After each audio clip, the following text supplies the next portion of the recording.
All right, I'm ready. Good evening. I'm Dr. Emmett Brown. I'm standing on the parking lot at Twin Pines Mall. It's Saturday morning, October 26th, 1985, 1:18 a.m. And this is temporal experiment number 1. Come on, Einie. Hey, boy, get in there. That a boy. In you go. Get down. Get your seatbelt on. That's it. Whoa. Okay. Please note that Einstein's clock is in precise synchronization with my control watch. Got it? Right, check, Doc. Good. Have a good trip, Einstein. Watch your head.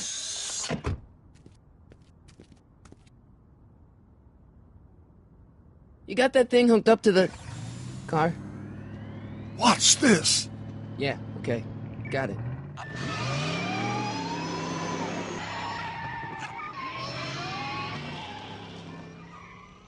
Not me. The car. The car.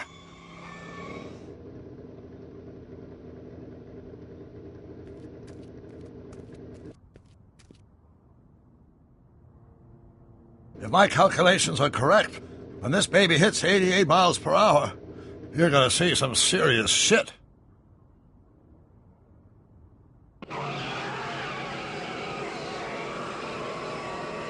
Watch this, watch this.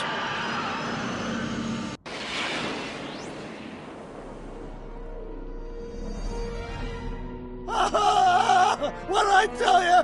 88 miles per hour! The temporal displacement occurred at exactly 1:20 a.m. and 0 seconds! Jesus Christ. Jesus Christ, Doc. You disintegrated Einstein. Calm down, Marty. I didn't disintegrate anything. The molecular structure of both Einstein and the car are completely intact.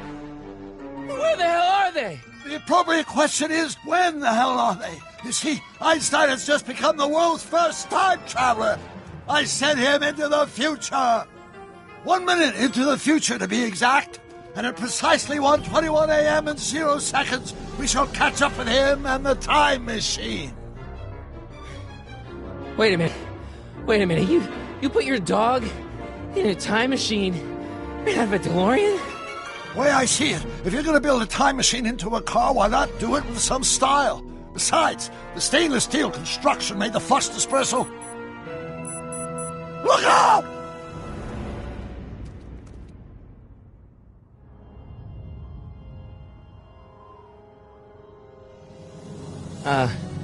Doc?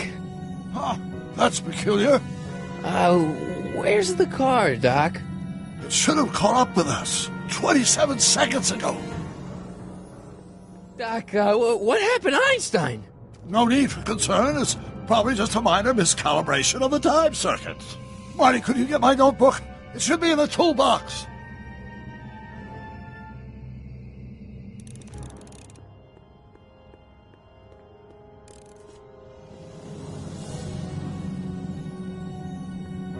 What's in the box? Don't touch that. It's plutonium. Plutonium? How do you think I generated 1.21 gigawatts of power? Notebook. Got it. Flux capacitor? That's it! What the heck's a flux capacitor? My latest invention. The thing that makes time travel possible. In this notebook, I've detailed the nearly 3 decades of scientific breakthroughs necessary to build a working time machine. If it ever fell into the wrong hands, the consequences could be catastrophic. Let's see. Is mass equals I times Z. Doc, something's way off here.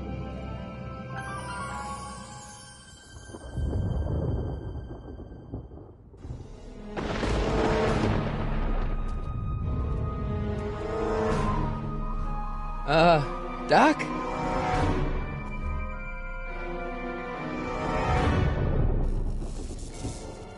Great Scott! Doc, what is it? I've made a horrible mistake.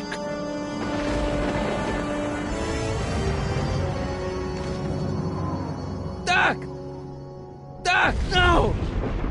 I'm sorry, Marty. Doc, come back! Doc! Doc!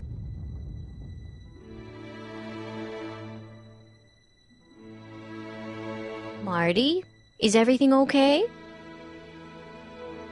Yeah, Mom, it was just a nightmare. I was in the past, and Doc was there. Well, you're safe and sound now, back in good old 1986. But you'd better get up. Your father's waiting for you. Huh? Weren't you going to meet him over at Doc's? Holy crap, I'm late!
Dad!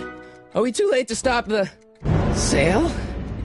Better late than never. You wouldn't believe how much rare stuff there is back here. That's Doc's stuff. The city has no right to... Now, son, I know you're upset, but your friend's been gone for months, and the city really seems hell-bent on using his land for that new parking garage. And, hey, is that a first edition Jules Verne? It's just not fair. But at least things can't get any worse. Hey, Marty. Hi, Biff. Come to see if the old crackpot had any buried treasure? Nah, I guess I'm just... remembering.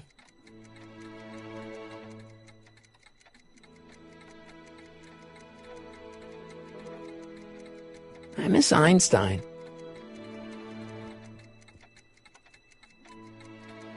A fish tank? I never knew Doc raised fish. Doc's fish had weird taste in decor. Kind of like Doc. Does nature contrive it so that even with a time machine, you can intervene to prevent your own conception, for example?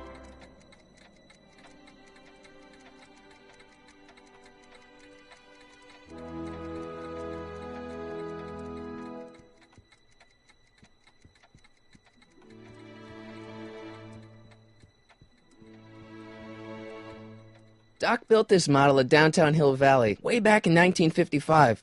The clock tower in the courthouse even works. What the? Is that Doc's notebook in there? Hey, that looks just like the courthouse. You gotta hand it to the old coot. He was good with his hands. Biff, can I see that a minute? This would look great in my fish tank.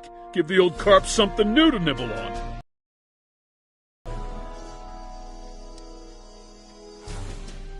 You know, you and my folks go way back. Yeah? So? So how about letting me have that model courthouse, for old time's sake? I think I'll keep it. Give it here, Biff. Well, well, looky what we have here. Looks like plans for something. What's a flux catheter? It's none of your business. Doc asked me to... Brown's worm food, kid. But this looks like it might be worth something.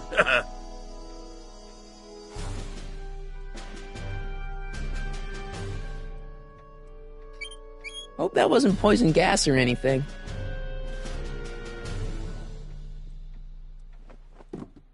Hey, let me try, Marty.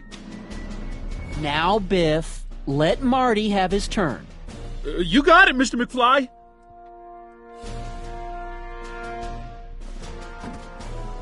Enough of that junk. Now, Biff. Sorry, Marty.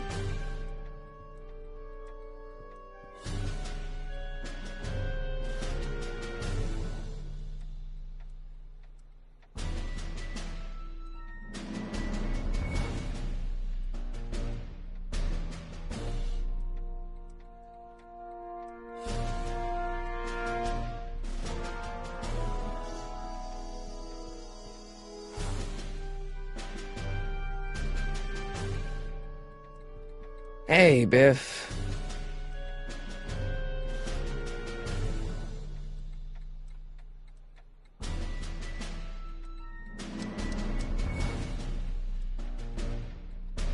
I'll pay you for it. How much? Not enough.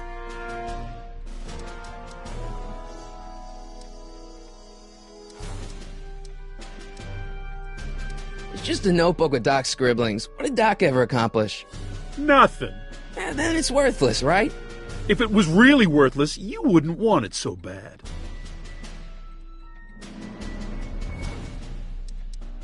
That notebook wouldn't mean anything to you. You wouldn't even understand what's in it.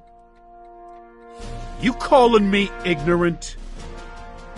I just can't let you keep that notebook. It's dangerous. What, is it set to explode or something? Well, in a way. I'll take my chances. I only want that notebook because, well, I'm sentimental. It's like a piece of Doc. Doc's dead. Time to get over it and move on.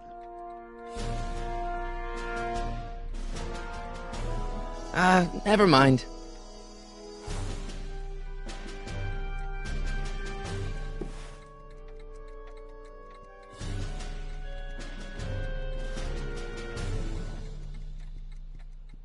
Hey, Dad.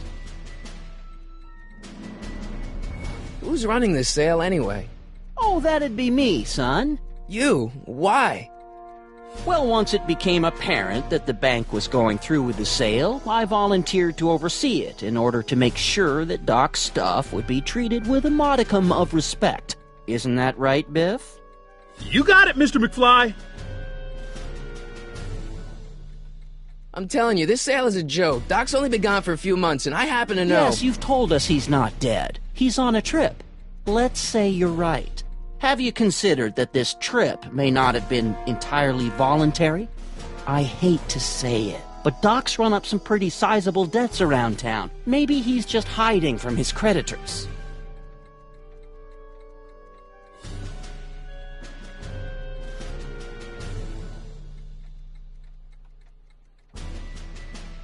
You got Doc wrong. Sure, maybe he's not so good with money. That's just because his mind's always on bigger things.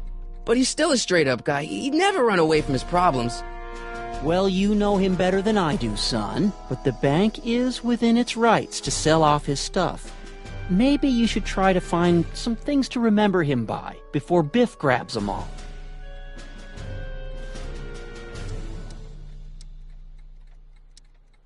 That notebook is Doc's legacy. I've got an obligation to protect it.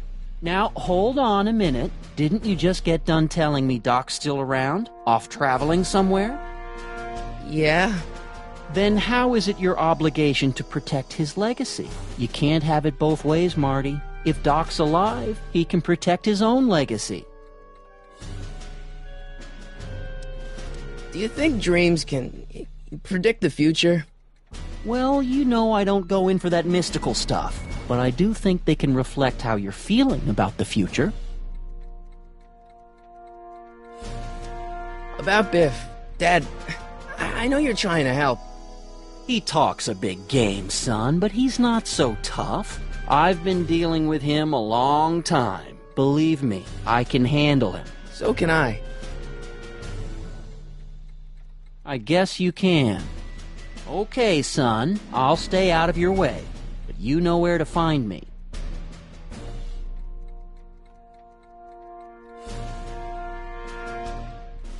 I'll keep looking around. Thanks, Dad. It took me forever to repair this thing after I blew it out last time, and now some jerk's gonna pick it up for pennies. Let's make some noise.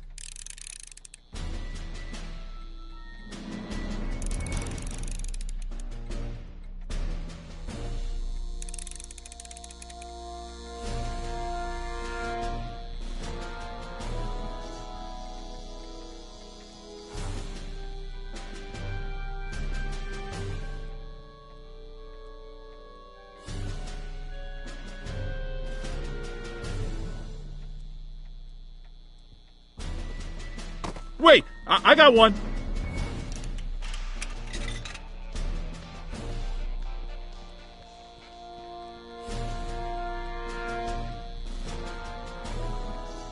Hey, Dad, why's my guitar got a price tag on it? Sorry, son. Must have been an overzealous clerk. Just pick it up. I'll iron things out with the bank.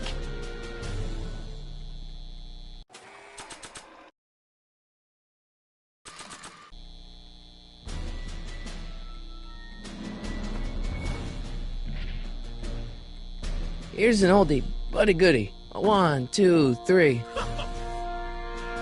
Hey, look! It's Chuck Butthead. Let me show you how it's done.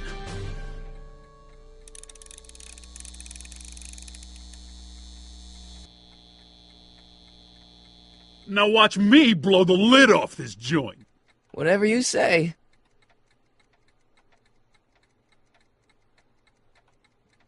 Whoa! Rock on, Biff. Oh, shit.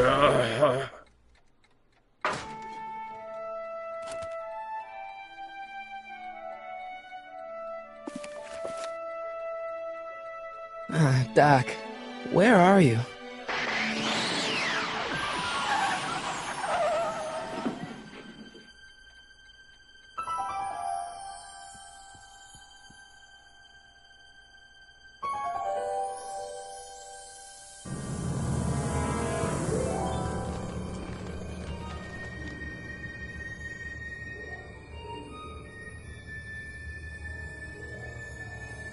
Doc?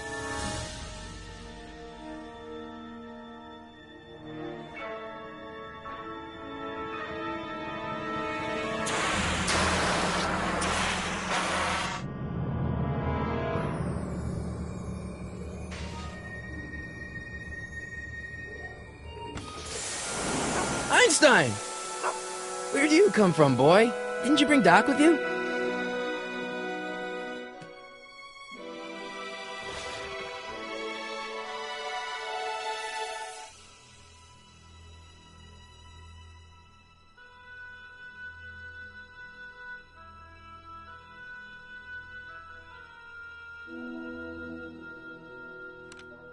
Marty?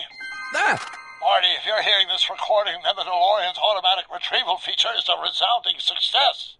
Automatic retrieval? In case of my failure to return to the DeLorean within an allotted time, I programmed the time machine to jump to these four-dimensional coordinates without me. As you are well aware, time travel is an inherently risky activity, and despite my elaborate precautions, there's always a possibility that I could land in trouble sometime. And that sometime is now, or then, or maybe later. He's in trouble.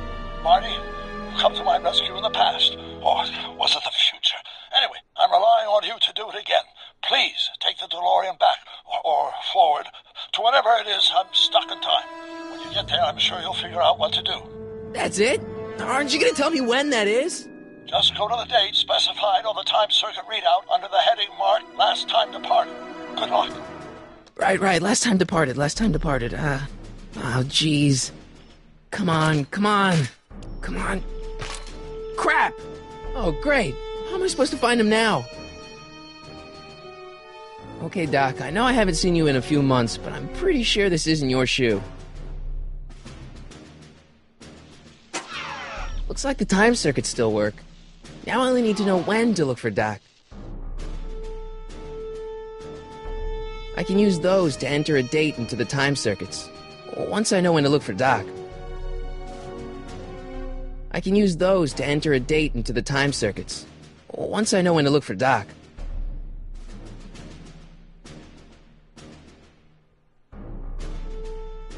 I can use those to enter a date into the time circuits. Once I know when to look for Doc.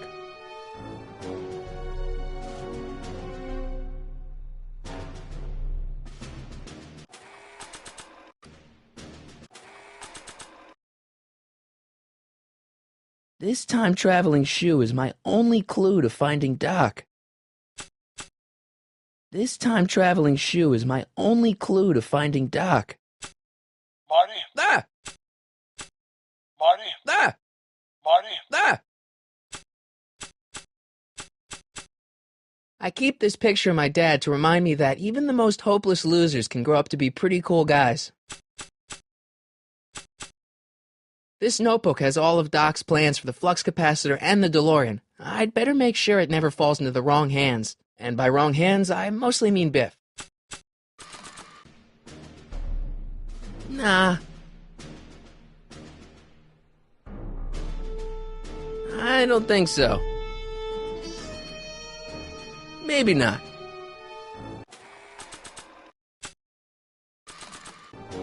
Not sure what that... Not sure what that...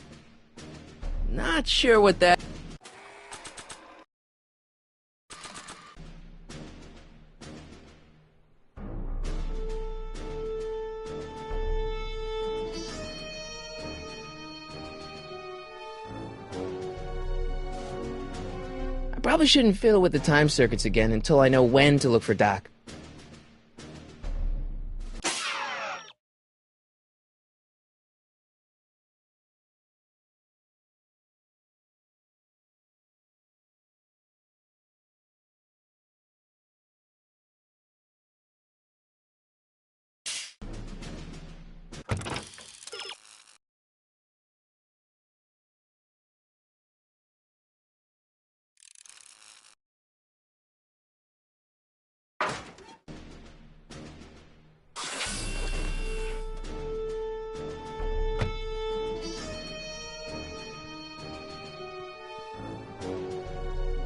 What kind of trouble is Doc in, Einie?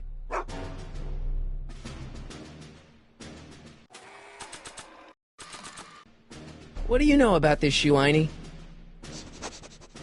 Great Scott! I think he's onto something!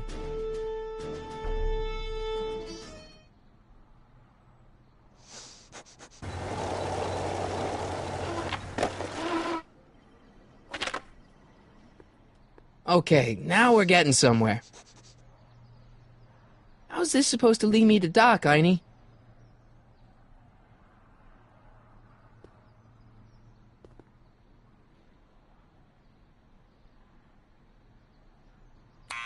Step away from the door! Ah! Now, let me get a look at you. Einstein, come on! Just as I suspected. Hooligans! Get along now! Scat!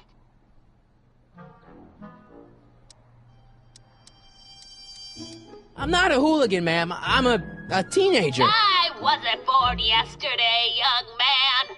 Aren't you the miscreant who skateboards through the town square every morning between 8 and 8:30 in a decidedly unpunctual manner? Yeah? All skateboarders are hooligans. It's a fact. Look it up. State your business, child. You're making me miss Merv. Well, see, that's the thing. I'm not sure why I'm here. Einstein here brought me, and... Well? E. Strickland? You aren't related to, Vice Principal Strickland, are you, ma'am? Not that it's any of your business, but I'm his sister, Edna. Oh, and you're one of those McFly slackers, aren't ya? Yes, what's old man Strick? I mean, what else has your brother been saying about me? Nothing I couldn't have deduced for myself, slacker. Can you let me in? I've got something to show you. What is it? Let me see.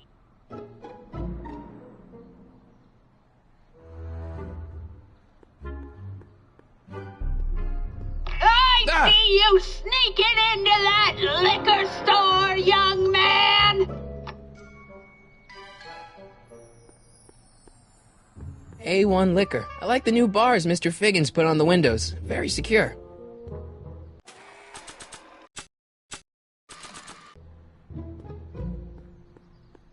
I haven't got all day!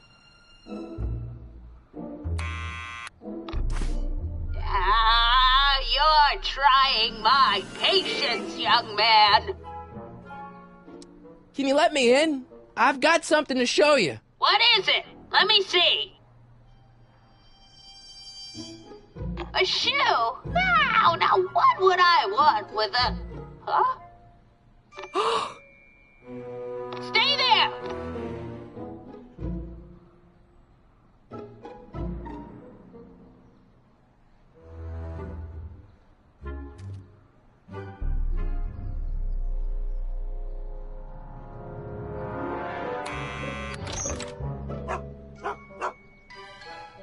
Leave that creature outside! Sorry, Einstein.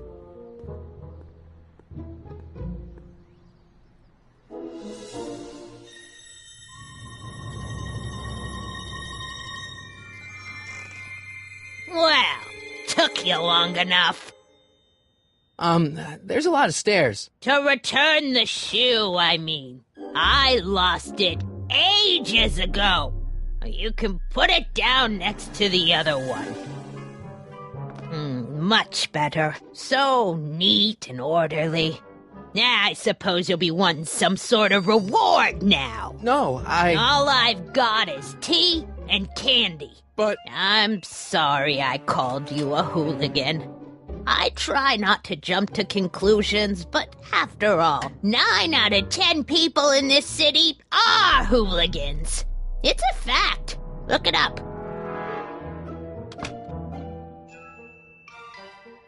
Have a seat, Sonny.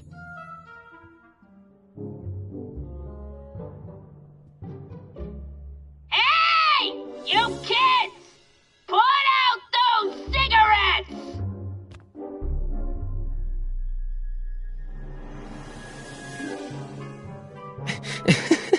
Is that Vice Principal Strickland?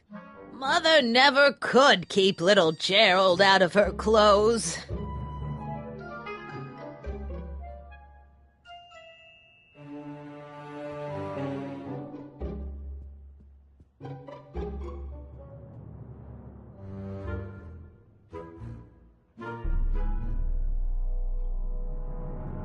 Marshal Strickland. My grandfather, gunned down by Mad Dog Tannen over 100 years ago. That's not how I remember it.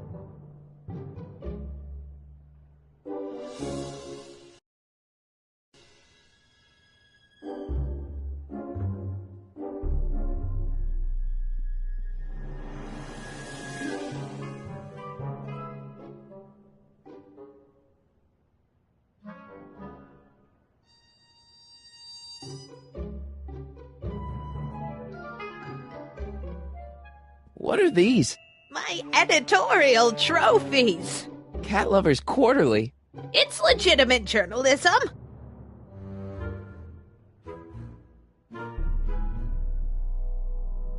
Man, she keeps it hot in here.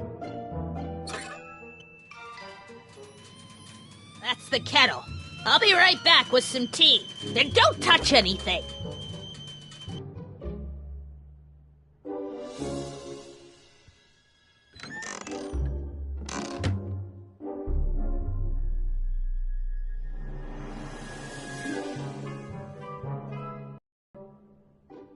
The candy looks older than I am. Hey, mind if I use your binoculars for a sec? Go ahead, dear. Man, these are powerful. I could see Biff going into the video store. Yeah, you wouldn't believe the filth that boy watches. Yeah, he's nothing but an out-of-control hedonist, just like his father. If there's a clue to find a doc out there, I'm not seeing it. I don't even know where to start looking.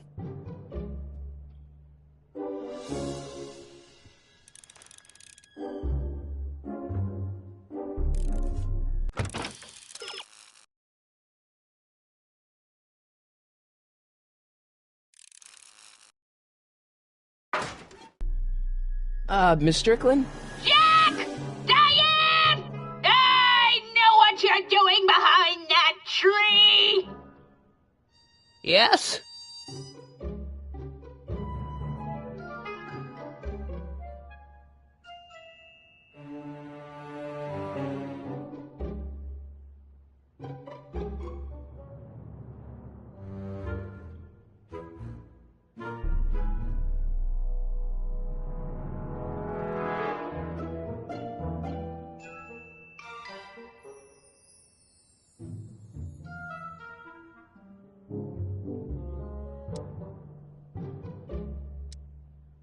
you remember when you lost your shoe?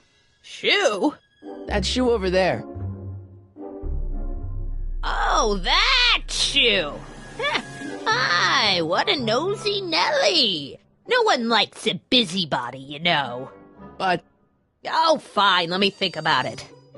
Yes, I remember. I lost it in a scuffle with a dog. Oh, when was it? Oh, yes, the day that speakeasy burned down. a speakeasy in Hill Valley?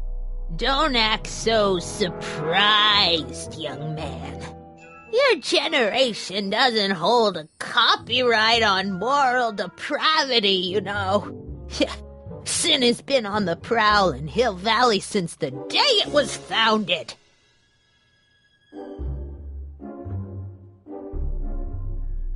Wow, a speakeasy. That must have been wild. Is it true they used to drink gin out of slippers like my grandma said? Don't romanticize the past, young man. Prohibition was a time when gangsters ruled the town while honest citizens quaked in their beds.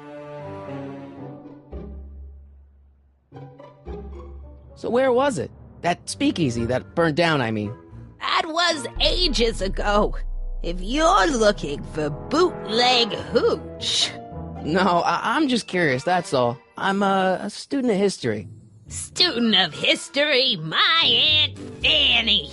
Yeah, your generation of hooligans and slackers could give two ripe figs about history. Miss Strickland? Oh, video store! Huh? The speakeasy used to be hidden in plain sight down there in the town square. Right where that disgusting videotape rental store squats today. So the video store building must have gone up after the speakeasy burned down. The following year, as I recall. What's with all these newspapers? This is my personal archive. I've got every issue of the Hill Valley Telegraph ever published. Get out. Every single issue? From 1871 to the present. If it happened in Hill Valley, you'll find it in my stacks.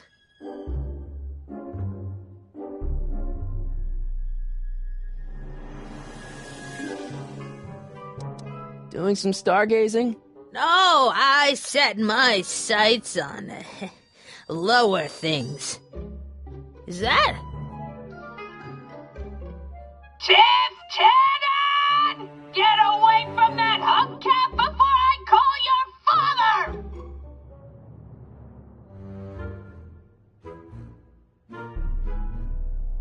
Don't let me keep you from your business. You there! Don't even think about tossing that Kleenex on the ground!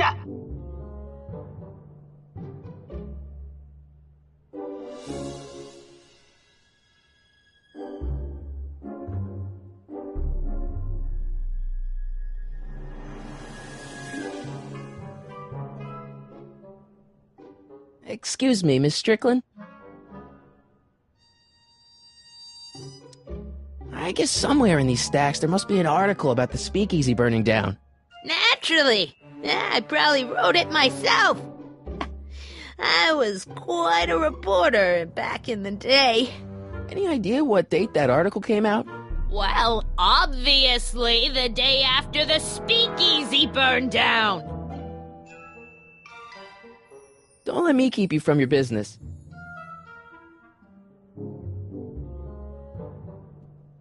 Don't touch those! My newspapers are in pristine condition and meticulously organized. Not about to let some street punk get jam all over them.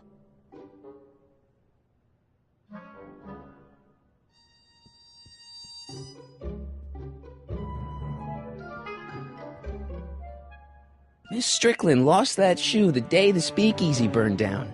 But when was that?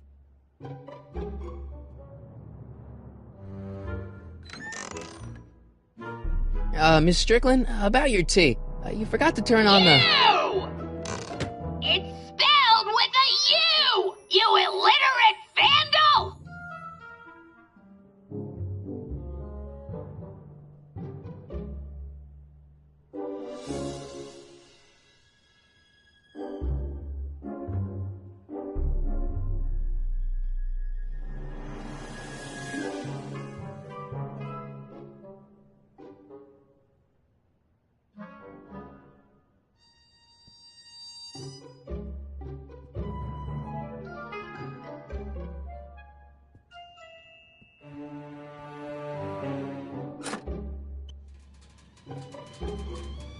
the whistle! Surely the water's boiling by now.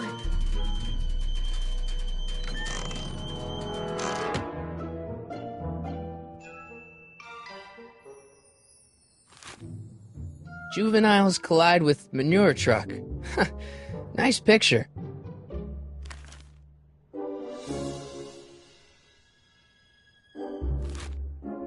Brown Mansion destroyed. 1962. No, that's not where Doc's stranded. Alright, Einstein brought me this shoe, and Miss Strickland lost the shoe on the day the speakeasy burned down. But when did the speakeasy burn down? I at least need to know the year.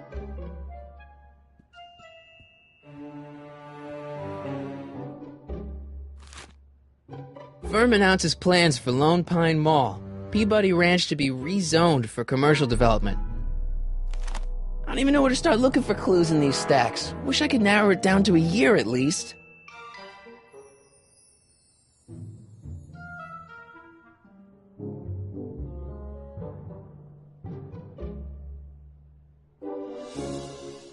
Yeah, that's peculiar. The water still hasn't come to a boil.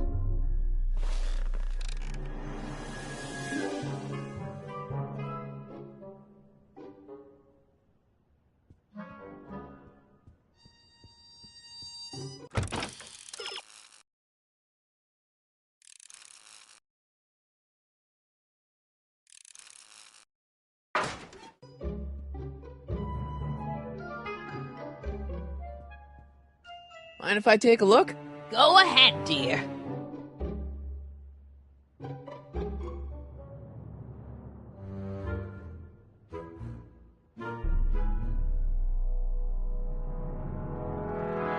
Rebuilt in February 1932. So the fire must have happened before then. But when? I need a date. Don't look at me.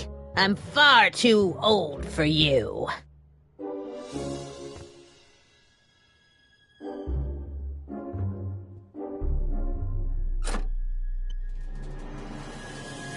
There's the whistle! Surely the water's boiling by now.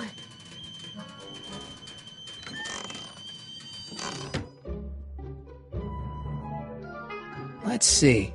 Ground broken on site of former speakeasy, singer vanishes, Hill Valley Expo delights crowd, soup kitchen exposed. Here we go. Speakeasy arsonist slain. Legal procedure gave way to old-fashioned vengeance last night when a mob descended on the Hill Valley police station. The suspect in the speakeasy arson case, a drifter known as Carl Sagan, was pulled from his... Carl Sagan? It's Doc! Killed by a mob. What's the date? June 14th, 1931. Jeez, I gotta rescue him. My newspapers! Sorry, Miss Strickland. Let me... No! You've gotten my history out of order! Oh, do you know how long it'll take to fix what you've done? Oh, get out! Get out! Get out! Help! Police!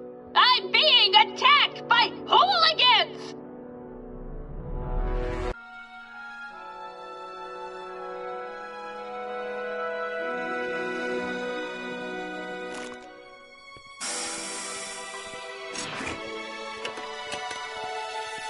Marty! Where you been, son? And what are you doing in that getup?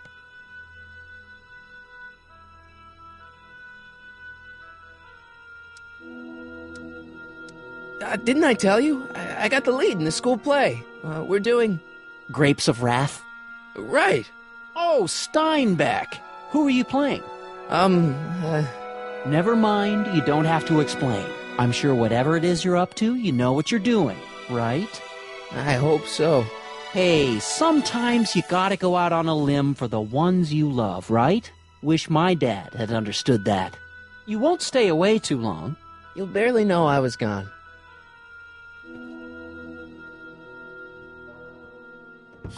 You ready to go, Einstein?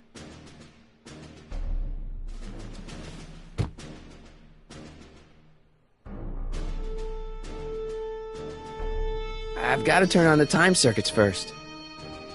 Time circuits, on. Flux capacitor, fluxy. Okay, If Doc's gonna get killed on June 14th, 1931, I'll just show up the day before and get him out. I hope you know what you're doing, Doc.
Einstein, where'd you go now, boy?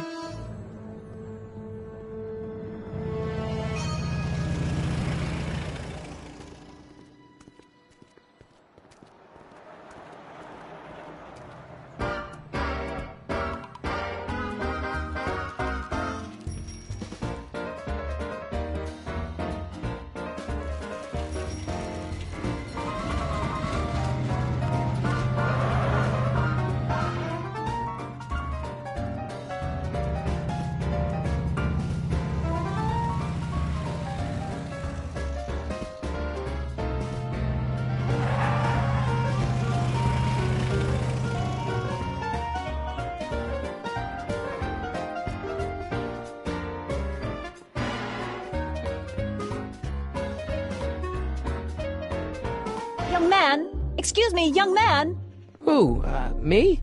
You're the only man in the street, and I'm looking for a man-in-the-street reaction. Naturally, you know about the explosion that destroyed this illegal gin establishment. I read about it, yeah. What's your opinion of Carl Sagan, the stranger who single-handedly did what the law has been unable to do for 10 long years, namely, rid Hill Valley of the scourge of liquor?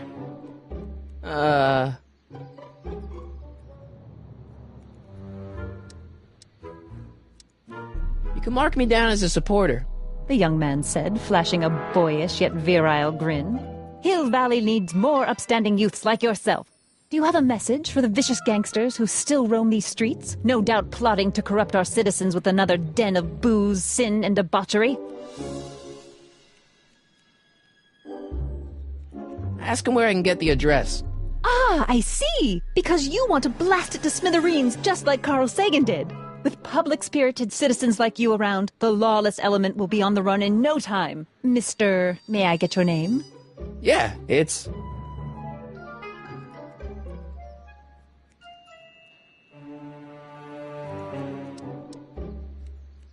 Michael Corleone. Thank you for sharing your candid opinions, Mr. Corleone. Edna Strickland, Hill Valley Herald.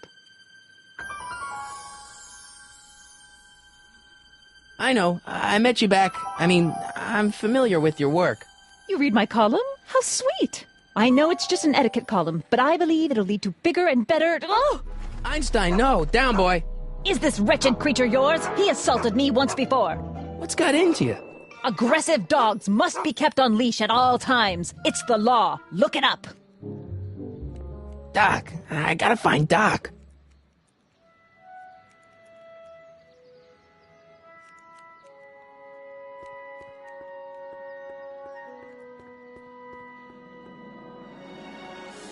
I guess this is where the speakeasy burned down. How'd Doc ever get mixed up in that?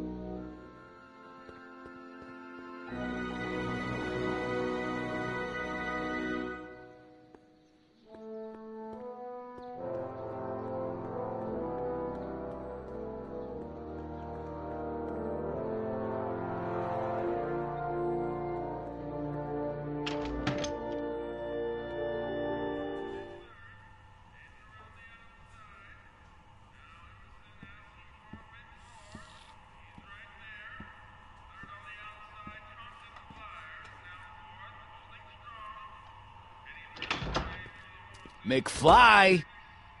Biff? Kid! Grandpa? That's Mr. Tannen to you, Artie. What are you doing out here? Well, I was getting kind of hungry, so I figured I'd come down here for some free soup. Just thought I'd come down for some soup. Think, McFly. The DA's throwing around subpoenas like Babe Ruth. I don't think Ruth's a pitcher anymore. Shut it! If one of those subpoenas landed in the hands of my number cruncher, I'd be in a whole lot of trouble. I could even get sent up the river. You wouldn't want that, would you? Would you? No, of course not, kid. All right, that's better. What are you looking at, punk? Keep your eyes on the soup, kid. Well, Well, what? what are you still doing here? Sorry, kid. I'll just run back to the safe house. You do that. And McFly, Yes? that hat's too flashy. You better let me hold on to it. Now scram! You got it, boss. And don't come out until I give you the all clear. I swear, if even one of you mooks could add 2 plus 2 without your fingers, I'd dump that wimp into the lake. Hey! Anyway, I'm off to make myself irresistible. Don't let anyone burn down the shop while I'm gone.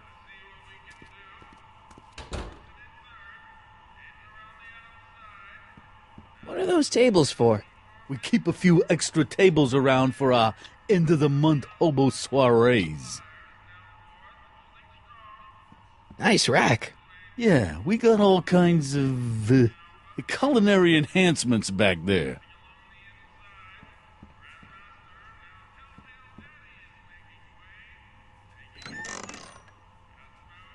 The kitchen's for management only, rummy. Whoa!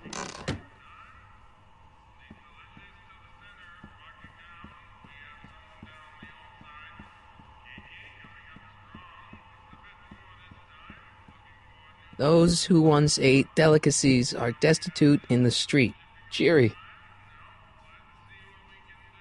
Eli thought she was drunk and said to her, "How long will you keep on getting drunk? Get rid of your wine." Eli should mind his own business.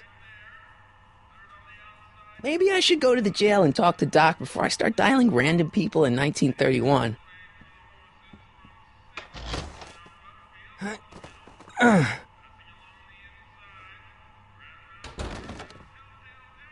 There's no way I'm going to keep that door open without some help. I better not talk to him. I don't want to mess up his timeline.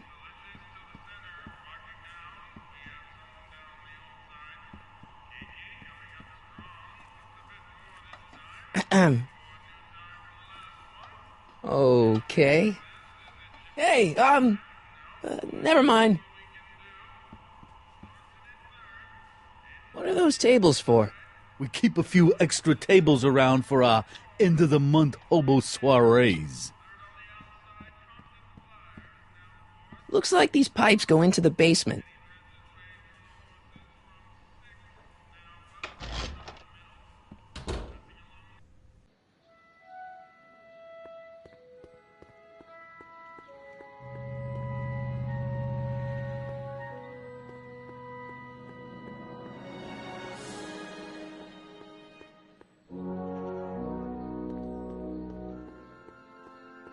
Hill Valley Police Station. Cripes, this place looks old, even for 1931.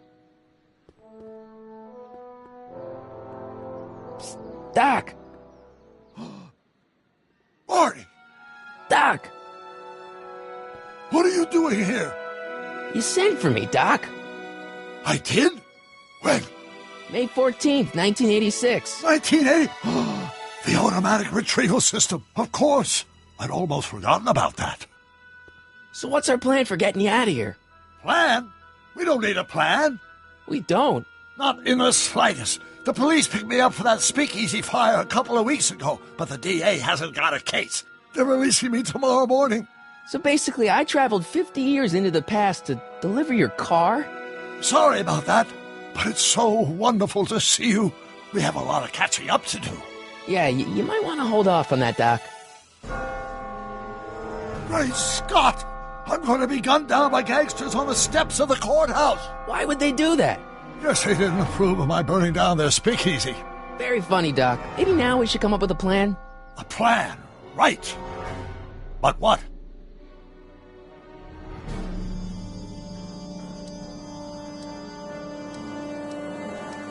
Why don't I take the DeLorean, go back in time before you were arrested, and stop you from getting caught in the first place? Don't even think about it. Without my unjust incarceration, the events that sent you into the past might never happen, resulting in a paradox of continuum-shattering proportions.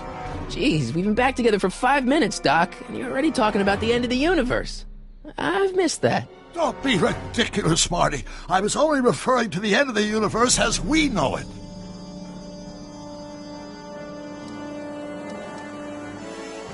Well, I suppose I could just get some dynamite and break you out of jail. No, that's far too dangerous. Not just to me, but to random innocent people in the past. The repercussions could be... That's it! What's it? My rocket-powered drill. You have a rocket-powered drill? Not yet.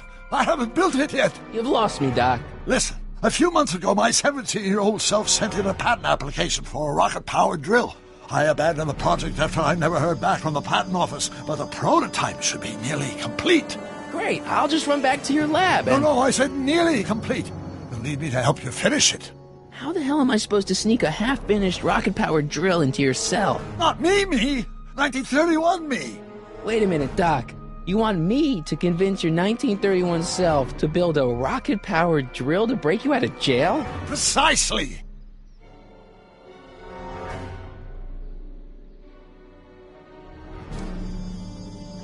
How am I supposed to convince your younger self to finish the rocket drill? Just tell him I need to break his older self out of jail? Absolutely not.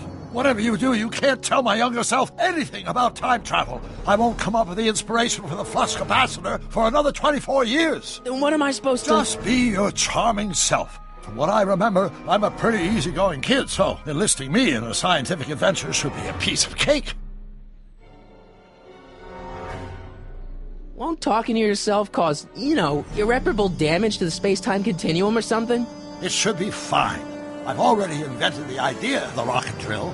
You've just got to goad my younger self into finishing the prototype. Okay, let's say I go along with this crazy idea.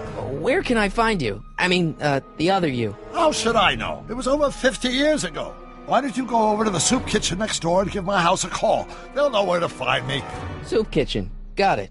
Just stay away from the soup. It'll cause irreparable damage to your digestive system.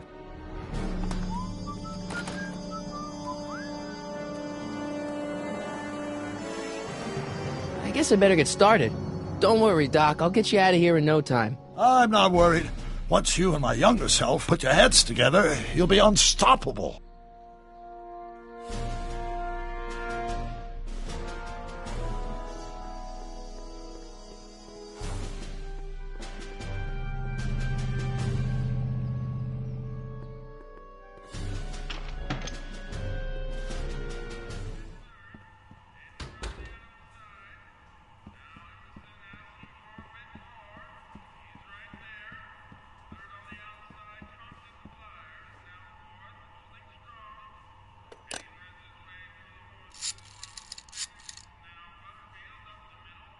Brown residence? Hi. Do you know where I could find Emmett Brown? Young Master Brown is currently tending to his clerking duties at the courthouse. Who, may I say, is calling? The courthouse? Doc never told me he worked at the courthouse.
Hey, how you doing, Einie?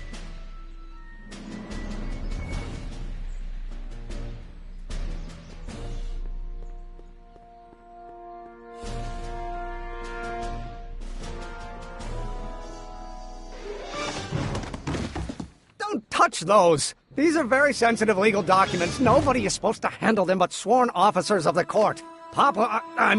Judge Brown says so. Judge Brown? Doc. Nice to meet you. I'm Michael, Corleone.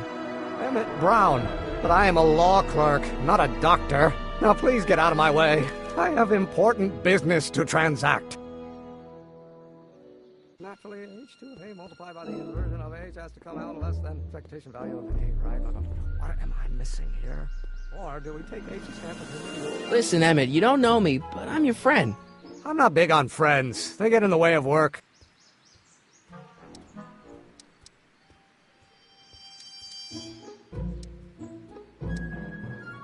See, I'm sort of in the science business myself. That's why I sought you out.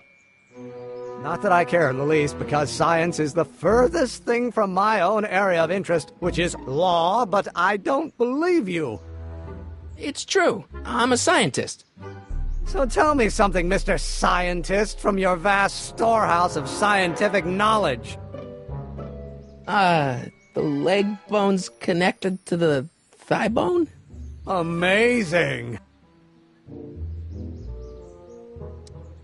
Come on, Doc. Emmett, drop the Legal Eagle Act. I got something more important for you to do. Mr. Corleone, I'll have you know that the law is the very mortar that holds society together, and we in the legal profession are like brick masons building the edifice of the future. Your dad tell you that? Every morning.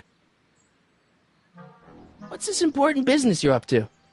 It's a legal matter, very complicated, very abstruse. I need to obtain 5 sets of initials on every copy of this writ of indemnification before before Judge Brown can even think of granting a waiver to the party of the first part. You have no idea what it's about, do you? That's how important it is. So, Emmett, what time are you through with work? Depends. On weeknights, Pop sometimes keeps me in the office till 9. 9 at night? But today's Saturday. Right. So I probably won't get off before 10.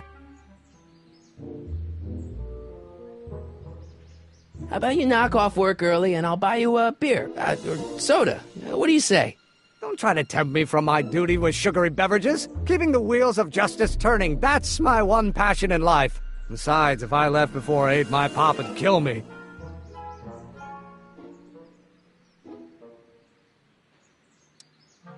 Listen, I understand you're working on a new invention in your lab. Invention? You must have me mixed up with somebody else. I'm in law. I have absolutely no interest in science. Come on, wait up a minute. You again? Can't you see I'm busy? Sounds like you're a little scared of your father. Scared of my father? Pop is the most learned, just, incorruptible judge that Hill Valley has ever seen. The only people scared of Judge Brown are people with a dark secret to hide. And I don't have a dark secret to hide. Okay, so you don't want your old man to know. That's fine. Listen, we all keep secrets. But I'm telling you, you can level with me about this science project of yours. I am not a scientist. Go ahead, ask me what E equals. What does E equal? I have absolutely no idea. See? I don't know where you got your information from about me, mister, but you're wrong, wrong, wrong.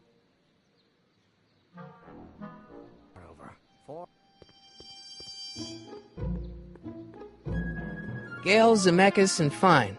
Attorneys at law. No solicitors.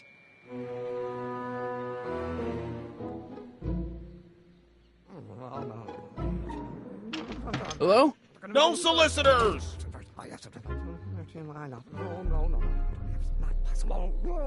Will you just give me a chance? Harassment's a federal crime, Mr. Corleone.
Come on, you could trust me, Doc. Emmett, it's your future I'm looking out for, in more ways than one.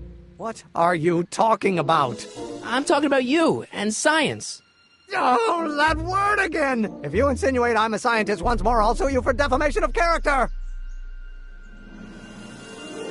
Or do we take H to stand for Hermitian line operator? Well, in that case.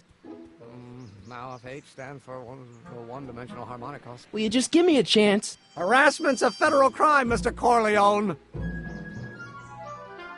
Emmett, about Don't your... say it!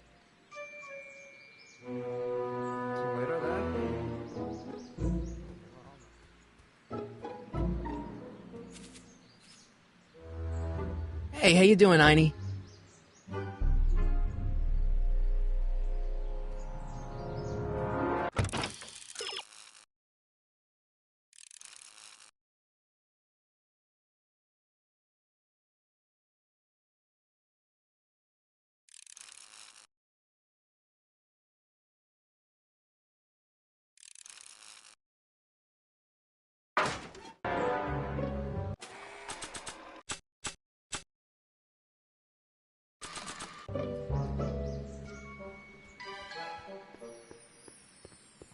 Now if H stands for one-dimensional harmonic. Oscillator, that. Oh, think, Emmett, think. H to the A multiplied by the inverse of A. H to the A multiplied by the inverse of A. Or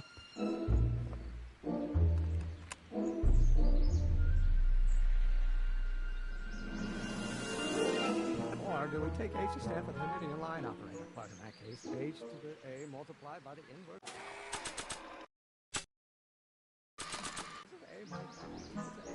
Oh, let's start over. Force equals mass times acceleration, of course. That's new. But how many newtons are required to maintain a constant mass if acceleration is reduced by the inverse of the derivative of the speed relative to the speed?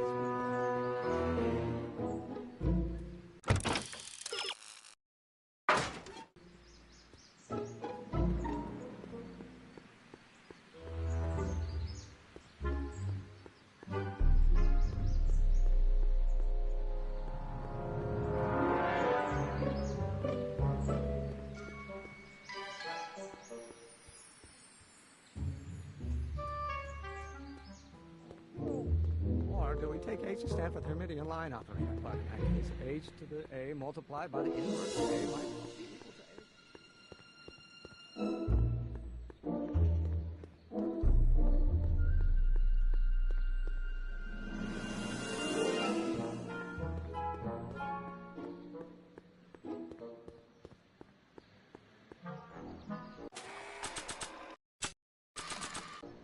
So, Doc, does this ring a bell? Oh, think, Emmett, think. H to the A multiplied by the inverse of A. H to the A multiplied by the inverse of A. Good grief! Is that me? I sound so... Young? I was going to say intense. I forgot how wound up I used to get. Yeah, but what are you muttering about? Oh, that's easy. It's Ivanov's conundrum. Just tell my younger self that H equals the Hamiltonian operator. Won't giving him the answer mess up the time stream? Only if it turns out that reality is actually nothing more than a holographic illusion created by the interplay of subatomic particles on a vast two-dimensional membrane.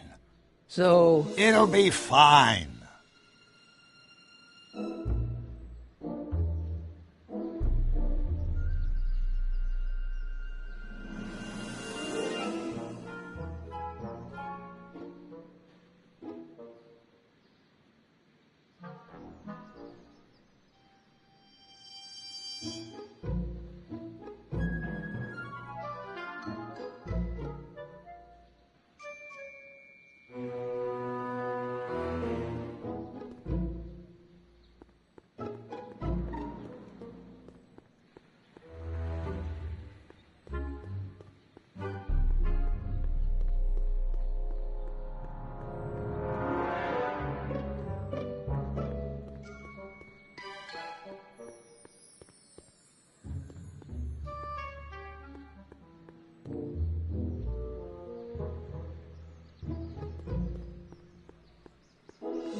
No, it's not possible. No.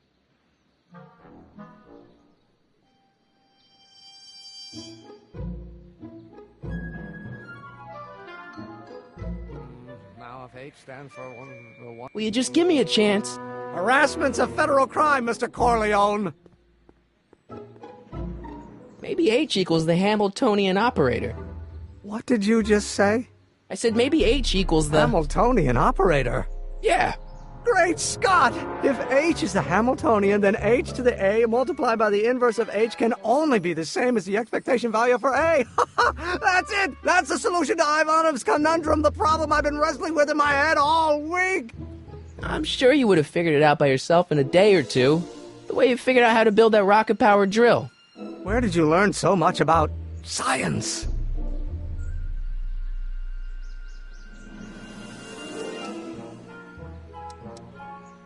Well, it's like this. You know about my rocket power drill? Then there can only be one explanation. What? You're from the patent office! I confess I didn't quite know what to expect when I sent the paperwork, but I never expected this. Welcome! I'm at your service. What can I do for you?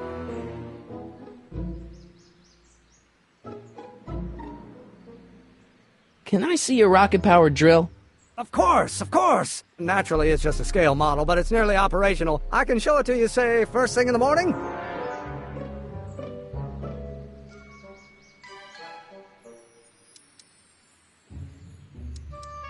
Nah, that's no good. I need to see a full-size model.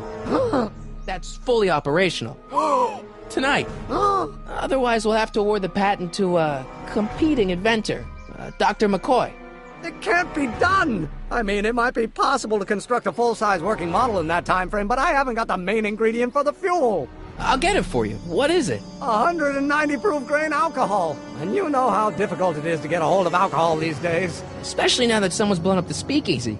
And besides, there's no way I can get off work until I've delivered the subpoena. It's part of the investigation into the business affairs of Kid Tannen. Is it vitally important you see that rocket-powered drill today? Yes. Is it vitally important you deliver that subpoena today? Yes!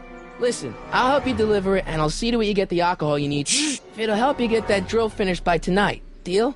Deal. Here's the subpoena. Arthur McFly? I've got to subpoena my grandpa? It's Kid Tannen. Hey, I just saw him at the soup kitchen yelling at Arthur McFly. I'm not surprised. Arthur does the books for his business. What kind of business? That's what the DA is trying to find out. Let's go talk to him. No! Why not? Kid Tannen can tell us where Arthur's hiding. Yeah, well, he can also have us fitted for a Chicago overcoat.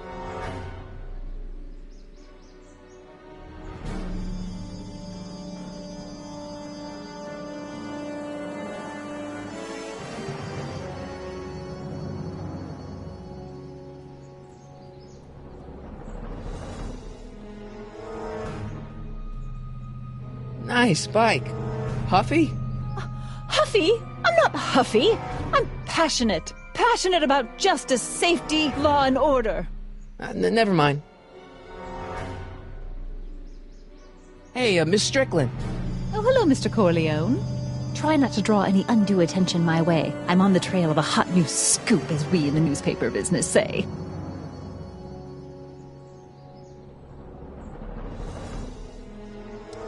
What's the scoop? I've heard rumors that something shady is going on at the Sisters of Mercy soup kitchen. It's under new management, you know. And, we mustn't jump to any conclusions. Not till the facts are in. I hope to heaven it is just a rumor. That soup kitchen is the front line in the good fight. If it goes bad, what will happen to the Stay Sober Society? Not to mention all the charitable institutions that depend on me for soup deliveries.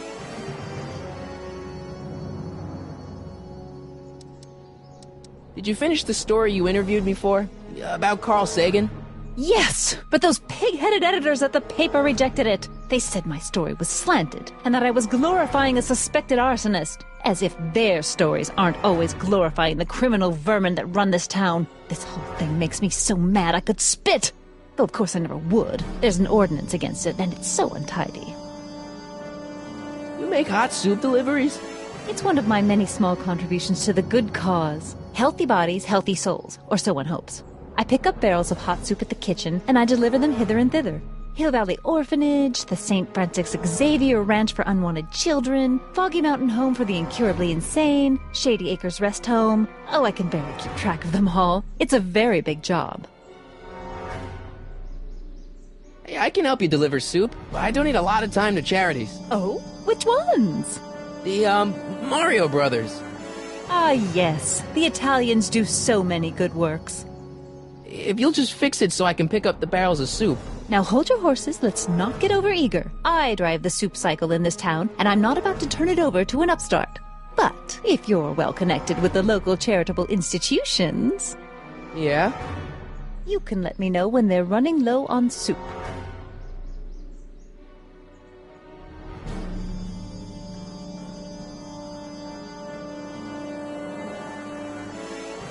As a matter of fact, I do know a local charity that's running low on soup. Oh? Who?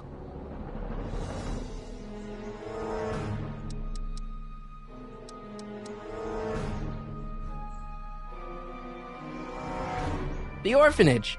My, how those little ragamuffins can eat.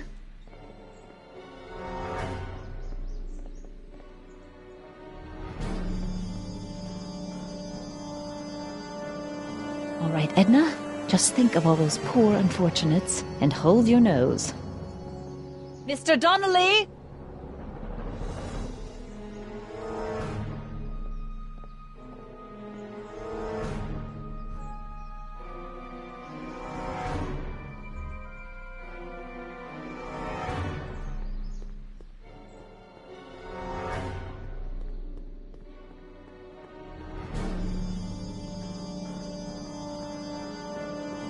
What the hell, Matches? You got kiwi all over my socks! Sorry, boss. Get out of here! How about you? Huh? I'm sitting at a shoe shine booth. You walk up.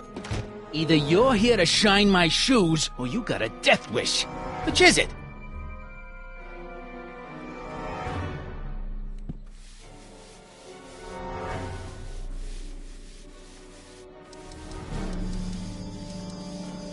Hey, I represent United Charities of Hill Valley. Can you authorize me to pick up soup from your establishment and deliver it to some very deserving souls? Nah, that Strickland dame's got the charity racket pretty much locked up. No point in giving her competition. I'm looking for a guy named Arthur McFly. He's my, sort of a relative. He's my employee. He's very busy today.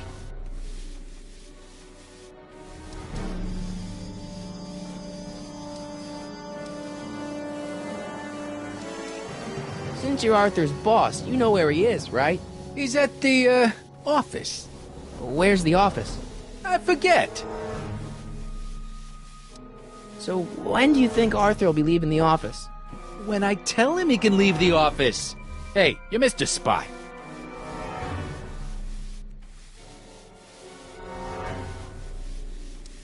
Isn't that Arthur McFly's hat you're holding? It was McFly's hat. Now, it's my peanut bowl.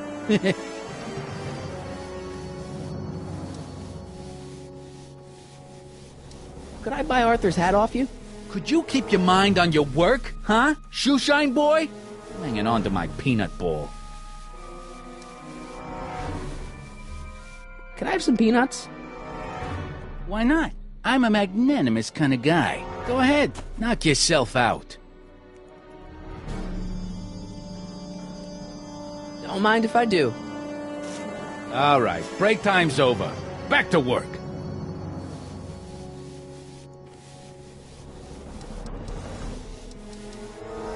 About Arthur McFly. Yeah?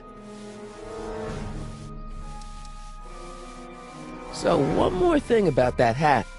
You're testing my patience, boy. Never mind. I guess you won't talk about your business. Why not? I got nothing to hide. I recently acquired controlling interest in the Sisters of Mercy soup kitchen.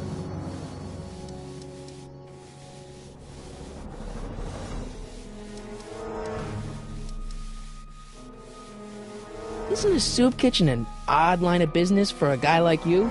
I like soup. Plus, I got a heart as big as all outdoors. Buff a little harder. I want to see myself in the toes. Edna Strickland thinks your soup kitchen might not be on the up and up. That dame gets on my nerves. Got a great pair of gams, though.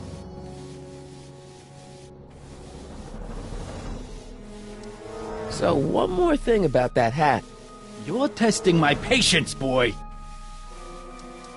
Never mind.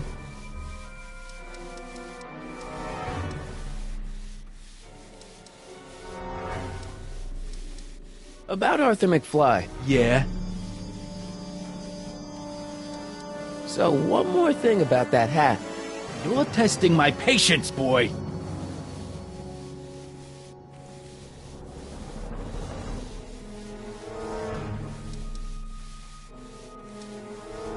Could I buy Arthur's hat off you? Could you keep your mind on your work, huh? Shoeshine boy? I'm hanging on to my peanut ball. I sure could go for some peanuts. Lucky for you, I'm in a giving mood. Hey, kid! Yeah? What the hell is that? Hey!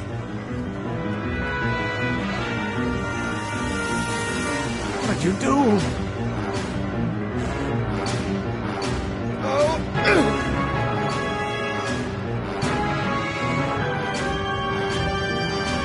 Give me that hat, you lousy crook! Emmett!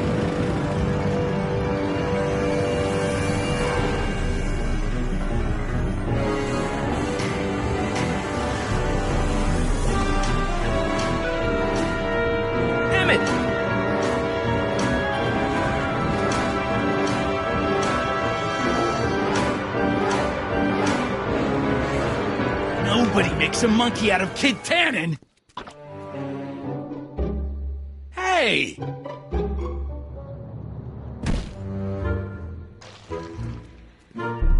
Al! Fix me up!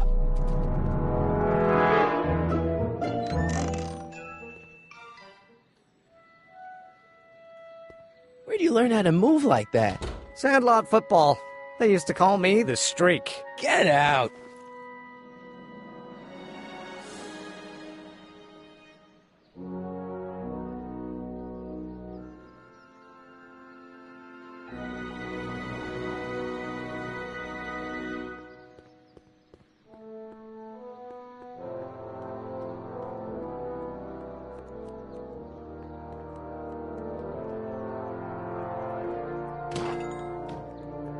You gonna buy anything?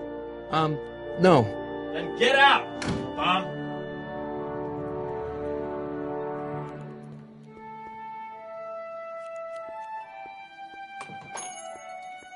Hey, can I get some moose? What does this look like, a hunting lodge?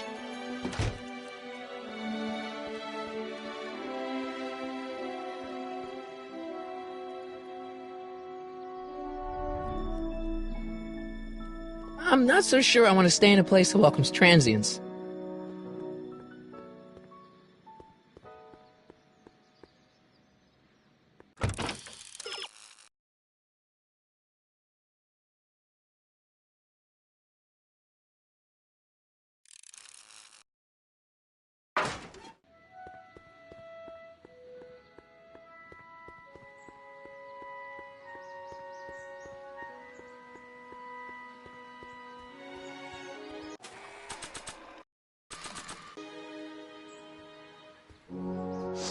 Hey, honey, come here for a sec, boy. Hey, boy, can you find the guy who belongs to this hat? Where's he going? Only one way to find out.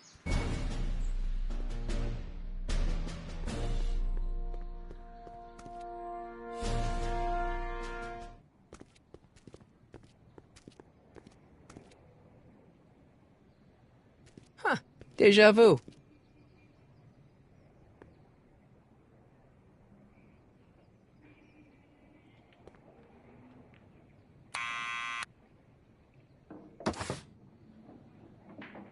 Yeah? Who is it? It's McFly! Shh, I know!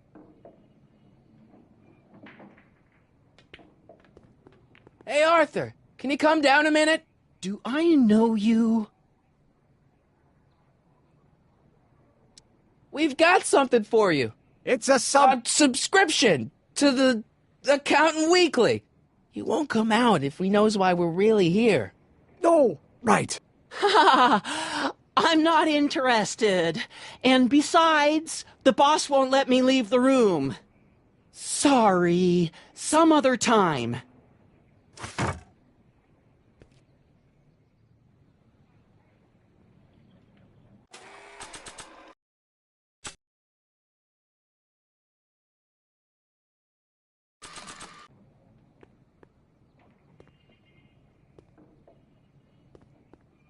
Not sure what that...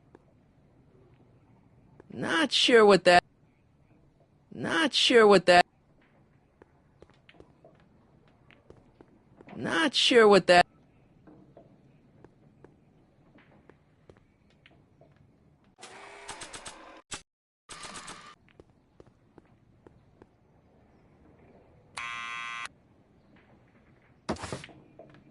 What now?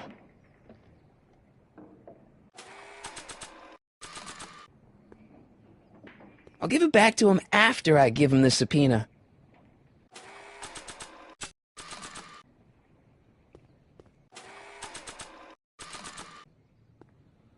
I don't need to push it again. Arthur's already there.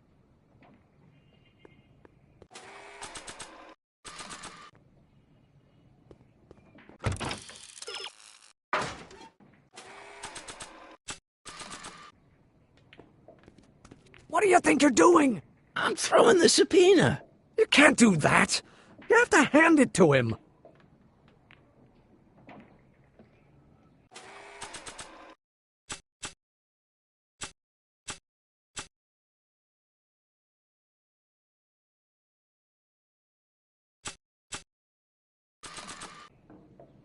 Arthur's already a little freaked out. I think showing him a picture of his yet-to-be-born son could turn him into a vegetable.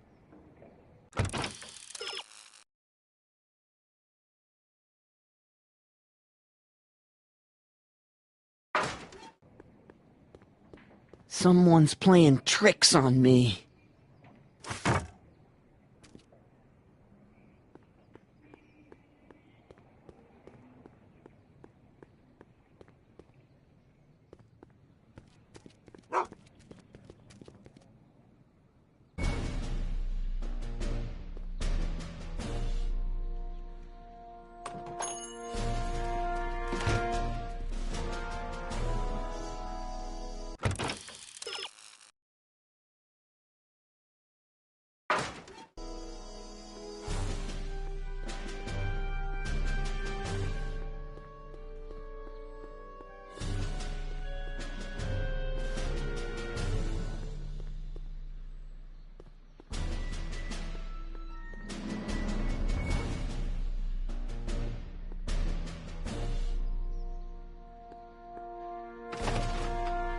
How can I help you, sir? Without any money, I don't really have any business in there.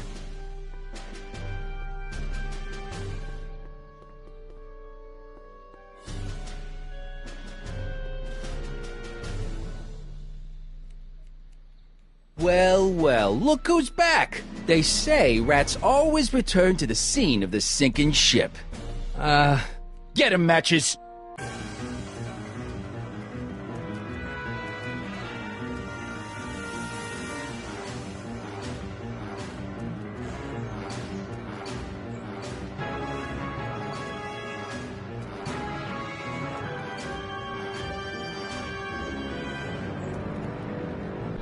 Come down from there, you son of a bitch! Right now! I don't That's think an they're in order! a talkative mood right now. Don't make me angry! Einstein! Help! Lay off! Get away from me, you crazy mutt! Go away, dog. We're busy here. Go on, scram. Hey, where'd he go? You let him get away, idiot!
Hey! Hey!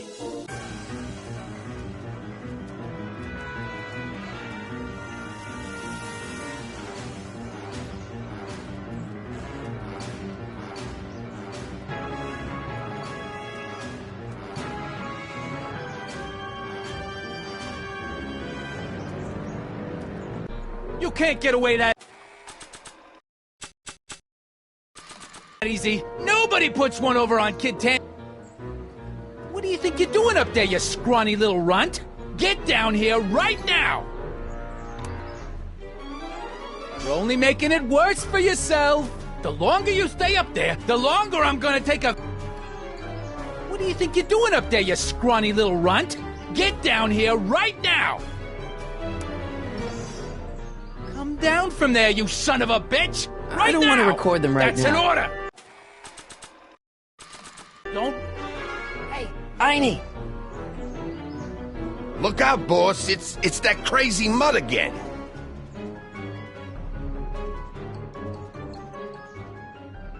I can't believe you lost him again!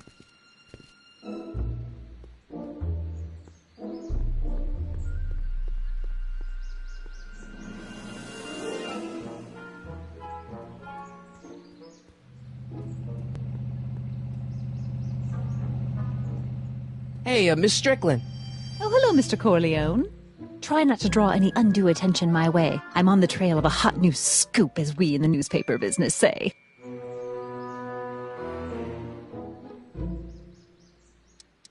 I got a book. Oh? Where?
What now?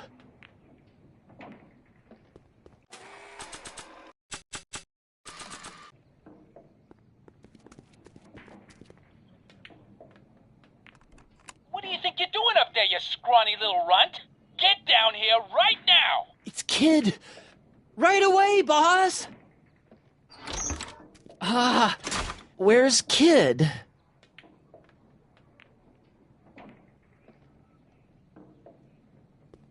I don't want to record them right now.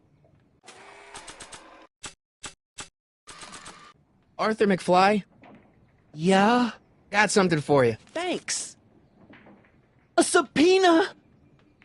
Ordering you to appear in court and provide evidence in the investigation into... Kid Tannen?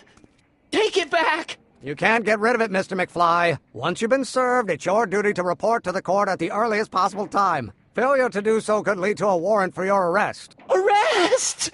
But Kid'll kill me. Stupid, stupid Artie. Holy cats, what am I gonna do? I suggest you avail yourself to the protection of the court. Oh gosh, oh gosh.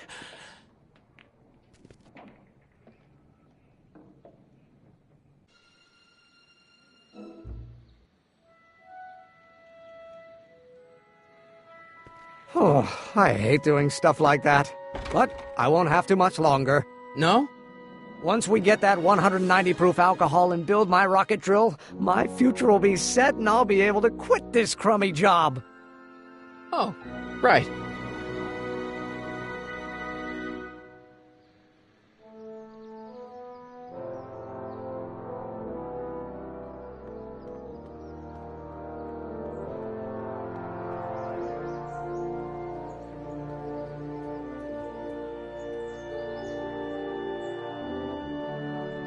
How about Kid Tannen? What do we know about him? He's loud, he's obnoxious, he's not very bright, and he doesn't like anybody getting in his way. Yep, that's a Tannen, all right. Some of us down at the patent office are wondering, what made you think of a rocket-powered drill? Ah, that'd be Journey to the Center of the Earth by Jules Verne. It was a revelation. Yeah, that's kind of what we figured. This might be a stupid question, but couldn't you have designed your rocket-powered drill to run on a fuel that, isn't illegal? Illegal? What does law have to do with science? Science has its own laws. You, of all people, should know that.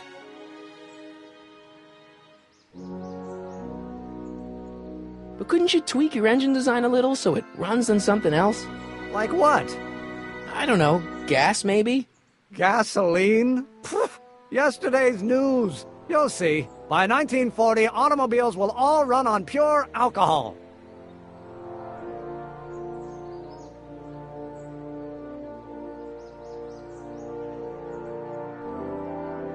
Have you read The Time Machine? H.G. Wells? Not yet, but it's on my list. We'll score that hooch somehow. I'll keep cogitating.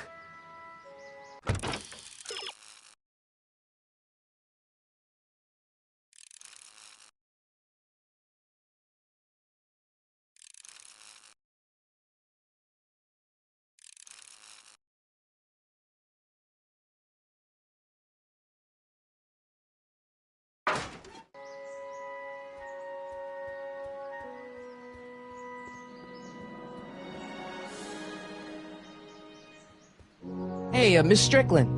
Oh, hello, Mr. Corleone. Try not to draw any undue attention my way. I'm on the trail of a hot new scoop, as we in the newspaper business say.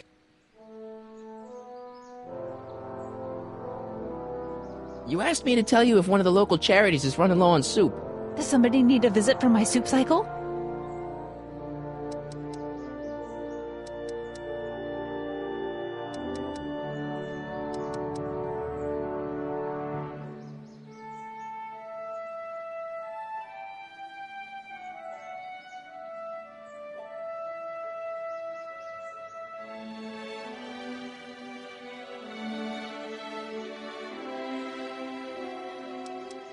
The rest home. Those dear old-timers. Soup is one of the few pleasures they have left.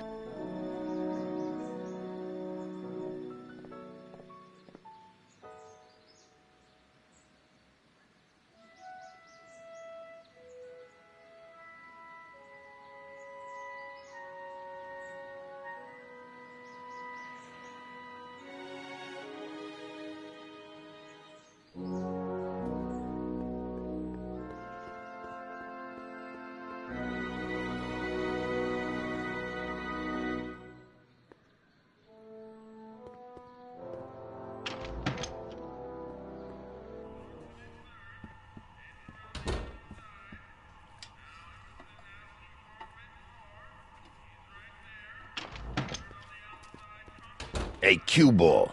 What? The truck just arrived with a fresh shipment of, soup. Soup? Soup? Well, this is the regular soup, and this is the special soup. Right. Special.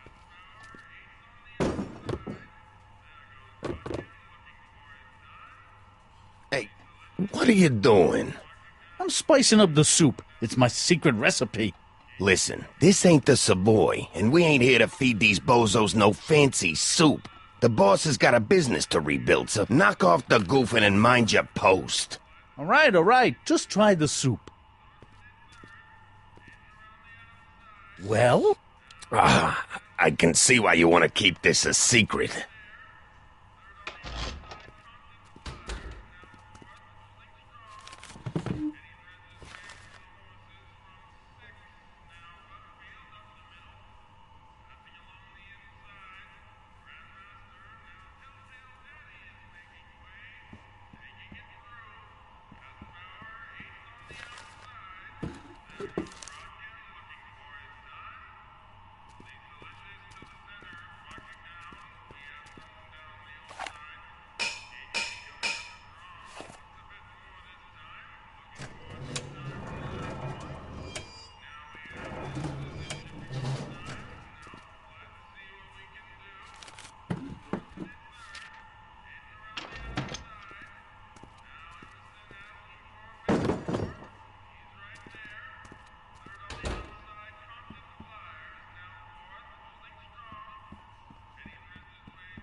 There's no way I'm gonna keep that door open without some help.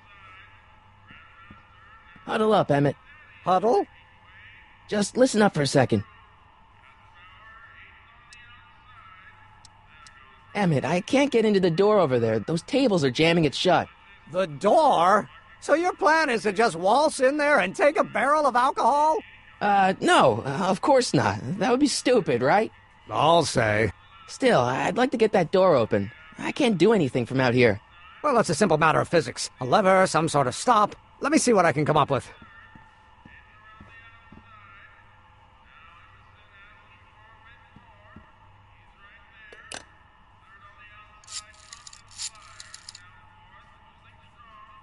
Brown residence?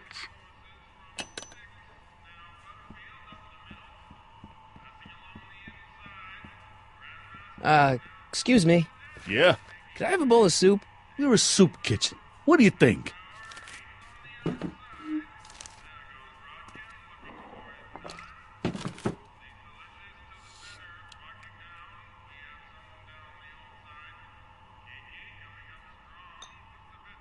What kind of soup is this? It tastes like... Scrolle ribollita? I was gonna say week-old cabbage. Everyone's a critic. Look, all I got to work with is this 2-bit soup in a barrel and spice rack that hadn't been restocked since the Coolidge administration. What do you think I should do to perk this slop up? Let's see. Have you tried...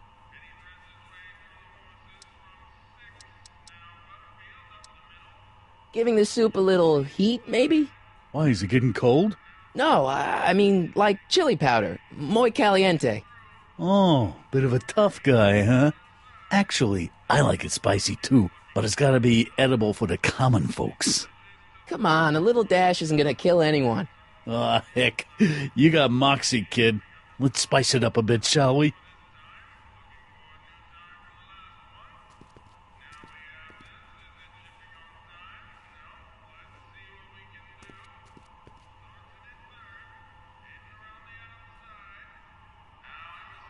Eureka!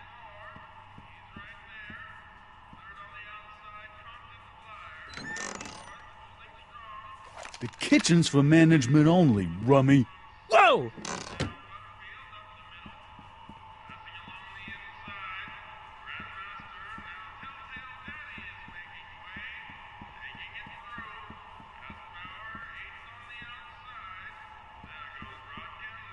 Emmett. Yes? Oh, that's interesting. Just a little mechanical ingenuity. In the end, the door is open. Yeah, good job. We'll score that hooch somehow. I'll keep cogitating.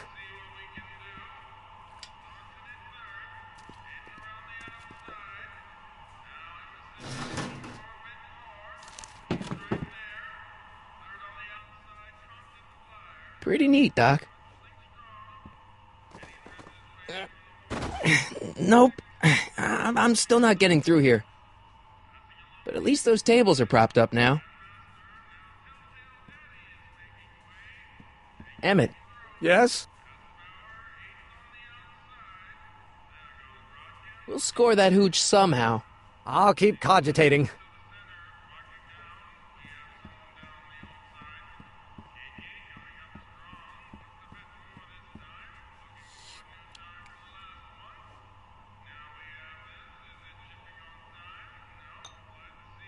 Okay, I've got some more ideas about your soup.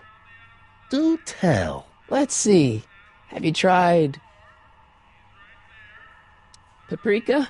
Paprika? I just think it could use a little color. Color?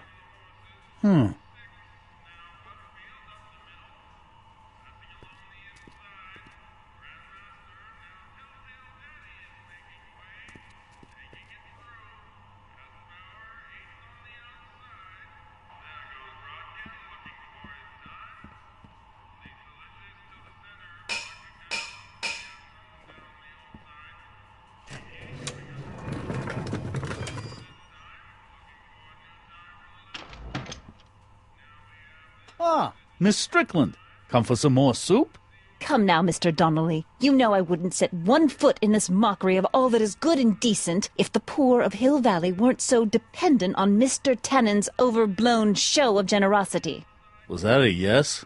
Just give me the soup before I gag on the hypocrisy.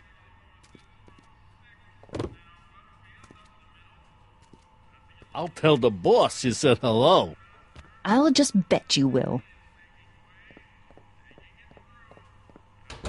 Edna picked up the barrel of hooch. Now all I have to do is to get it from her somehow.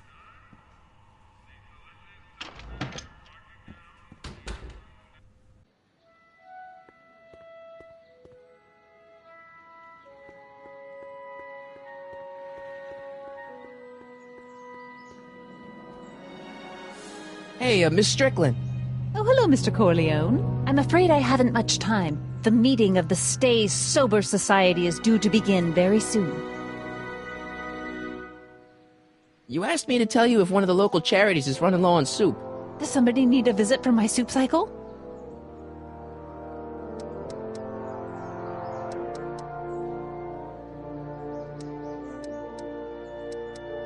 The rest home. No, it's way past their bedtime. What's the Stay Sober Society? You haven't heard of the SSS? They do the most marvelous work, taking hopeless drunken bums and turning them into former hopeless drunken bums. I'm one of the founding members. And not to say that I was ever, well, you know. Anyway, we've always met in the cellar of the Sisters of Mercy soup kitchen, but for some reason the new managers don't want us down there, so we're stuck. We've got nowhere to meet.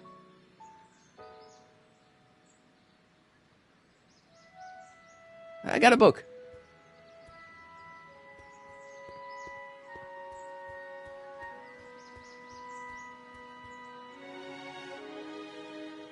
We'll score that hooch somehow. I'll keep cogitating.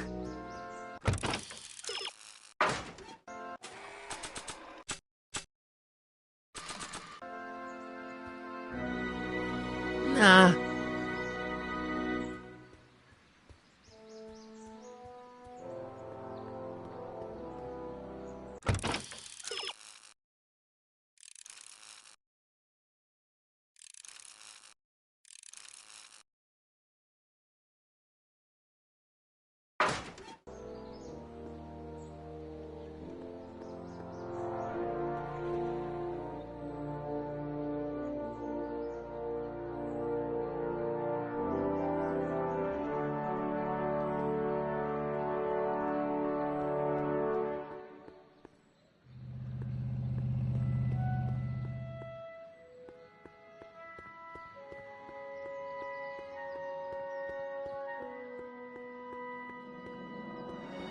Psst, Doc!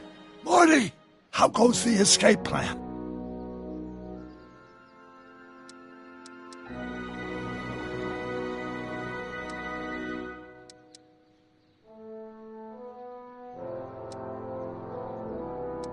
Your younger self needs 190 proof booze to fuel his rocket drill. Oh, that could be a problem. I know, we're both underage. Underage, nothing. It's 1931 and alcohol's been outlawed throughout the country. Are you sure you're about to graduate from high school? I'm kidding, Doc. It was a joke. A joke? If I live to be 100, and I almost have, I'll never understand the teenage compunction to make a joke out of everything.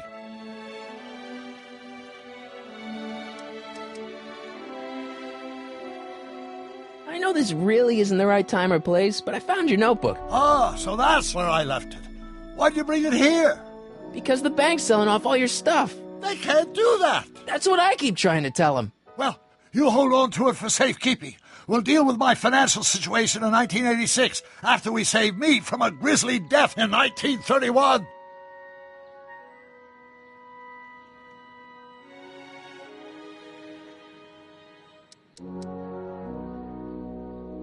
What do you know about Edna Strickland?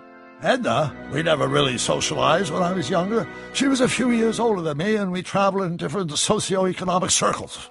Why do you ask? She thinks you're a hero for burning down that speakeasy. She's doing a story on you. A story? Oh, yes, now I remember. Ask Edna, the etiquette column that doubled as a pro-temperance soapbox. She believed that the consumption of alcohol would inevitably lead to a complete societal breakdown. Sounds like a fun gal. You should have seen her when the hippies started showing up in the 60s. She just about lost her mind. That would explain a lot.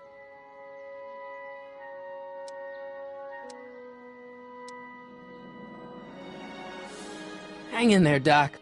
Not the best choice of words, Marty.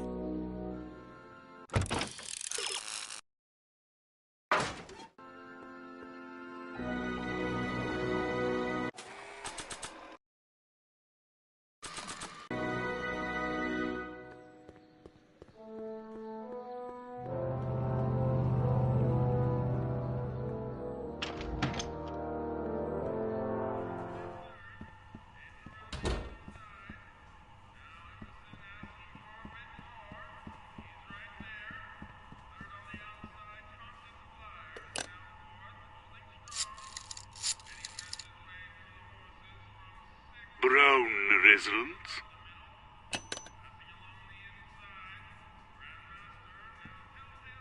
Emmett. Yes? Obviously this kitchen isn't the speakeasy. Indeed. This must be some sort of front meant to cleverly and legally obfuscate the existence of a hidden establishment of ill repute. Perhaps in the basement.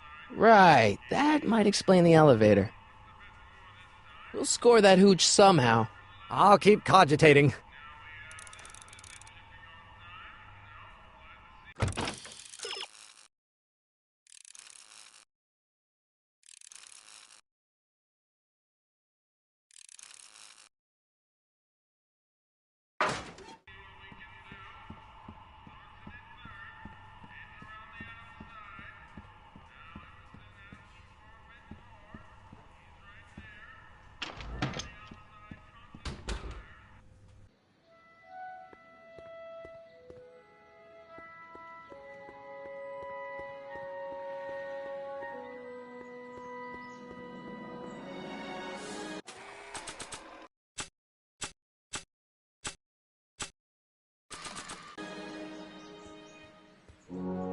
Looks pretty sturdy. For a girl's bike. Hey, Miss Strickland. Oh, hello, Mr. Corleone. I'm afraid I haven't much time. The meeting of the Stay Sober Society is due to begin very soon. You asked me to tell you if one of the local charities is running low on soup. Does somebody need a visit from my soup cycle?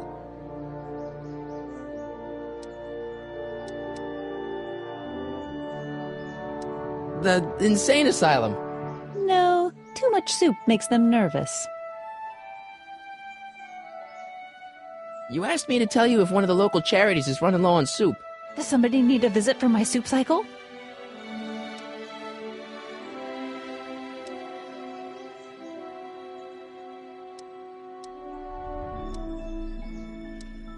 The Farm for Unwanted Children.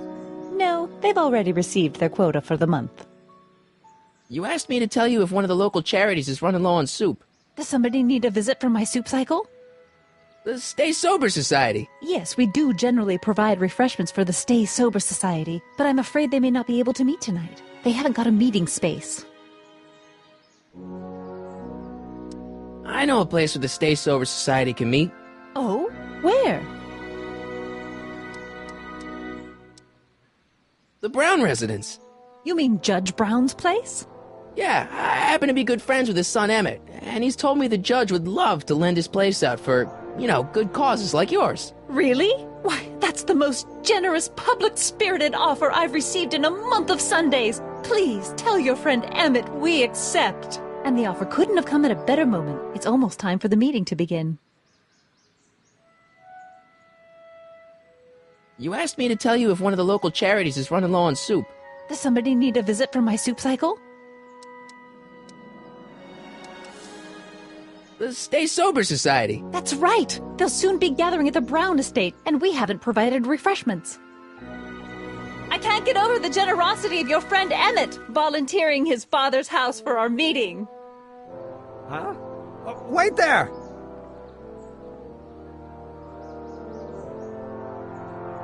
Michael! What in the name of Thomas Alva Edison do you think you're doing? Don't you get it? You need alcohol to run your drill, right? Those bootleggers at the soup kitchen won't let us get our hands on any of their hooch. But we can get Miss Strickland to pick it up for us and deliver it right to your door. No, out of the question. Why? I can't just let strangers invade my parents' house. What do we know about these people?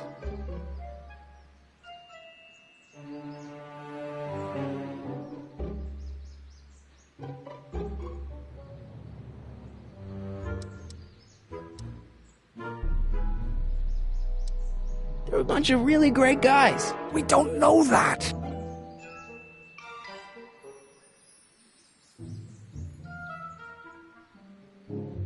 They're really polite. We don't know that. They're sober. It says so right in the name. Well, okay, but Pop needs his peace and quiet at the end of the day. This meeting is sure to be too noisy for him.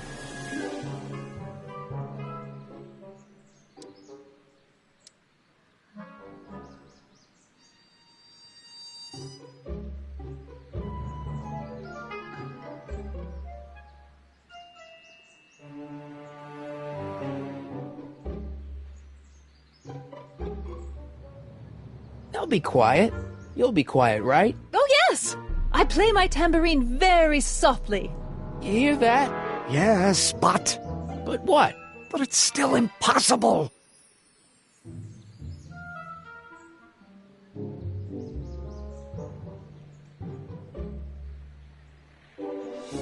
But I promised Miss Strickland. It means so much to her. The answer is still no. Think of the Stay Sober Society. What'll happen to them? They can all fall off the wagon for all I care. Okay, forget the whole thing. We don't have to test your rocket-powered drill tonight. We don't? No. I'll take the train back to Washington and I'll tell the folks at the office to give the patent to Dr. McCoy. Wait!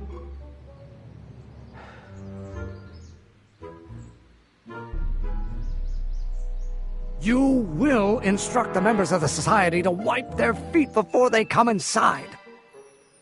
Then you are Emmett Brown. I thought as much. You have such a righteous face. Edna Strickland, I don't know how to thank you for your generosity. Pleased to meet you. The feeling is mutual.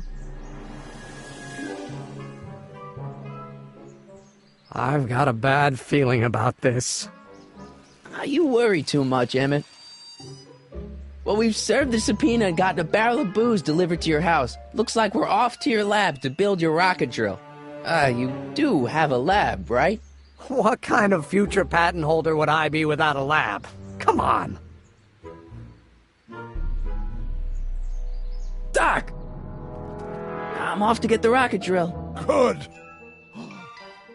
Come on, let's go. Time waits for no man.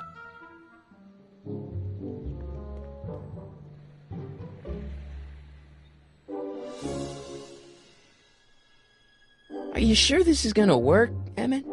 Don't let the ramshackle nature of my laboratory fool you. If all goes according to plan, we'll soon be in possession of the most powerful rocket fuel known to man. That's great. How?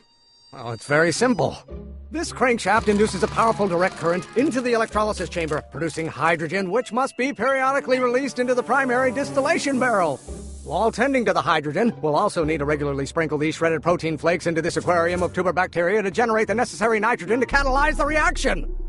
Cool. No, hot. Extremely hot. The temperature of the reaction must be kept at a steady temperature of 623 degrees Kelvin by carefully pumping these bellows.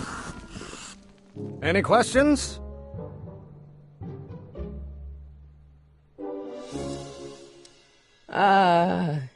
Emmett? Why is there a brace of drunkards gathering on our lawn? Sweet fancy Moses, it's my father! So? So, he doesn't know I'm engaging in acts of scientific exploration in here. He thinks this is where I go to pour through my law books. Oh. You tend to the reaction. I'll try to get rid of him. Tend to the... What? Can't we just start over after he's gone? It's too late. The reaction's already started. Don't worry. I'll try to help you out where I can. But... Emmett! Coming, Father! Father! Don't you father me, child. Don't you have a release valve on your mouth somewhere?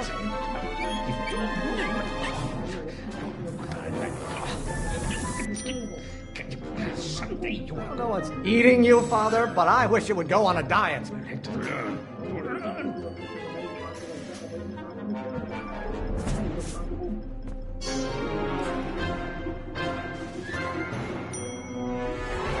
What do you call a room full of lawyers trapped in a burning building? A good start!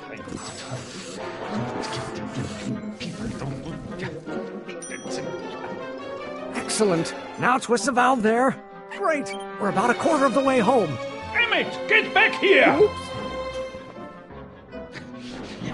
You're going to find out. Why won't you release me from your unattainable expectations? I hope someday you have children and you'll... Can't you see this is eating me up inside?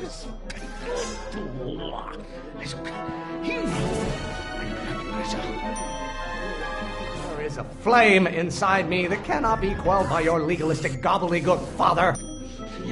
You're going to find out when you get older. Maybe I should just get struck by lightning. Would that make you happy? Oh, maybe your burning passion, Father, but it is not mine.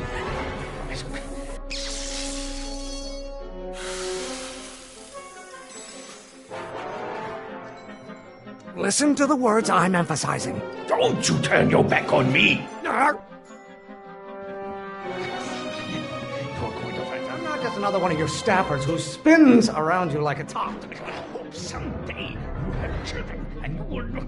The hotter you get, the more I know I'm right.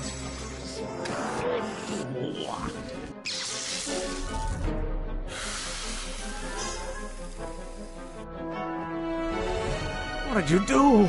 Emmett, who are you talking to in there? No one, Father.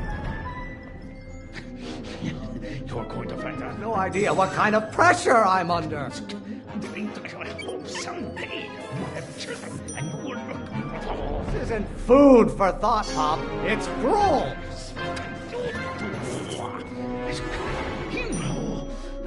This may come as a shock to you, Pop, but not everyone wants to be a lawyer. You're going to find out when you get older. Why don't you go feed the ducks, Father? Is it my fault if I don't get a spark out of laws and statutes? You know my blood pressure.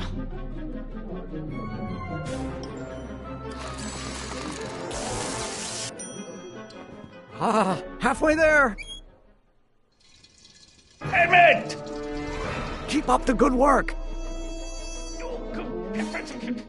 Pressuring me to be something I'm not. You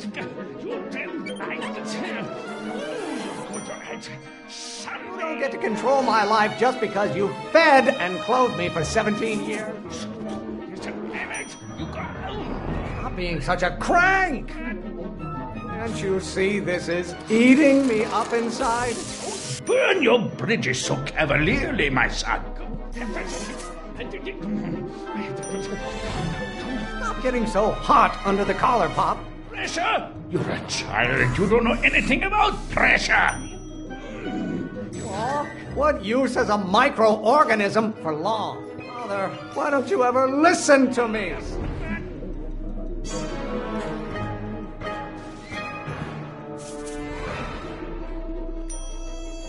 Almost there. Emmett! Coming, Father!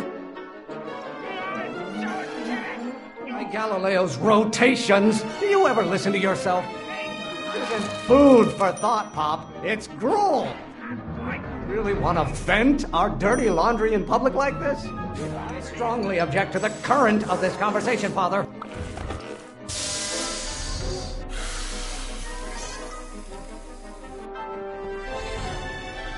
pay attention to what I say. Emmett, I'm not through with you yet. If you don't like my performance at the courthouse, then fire me.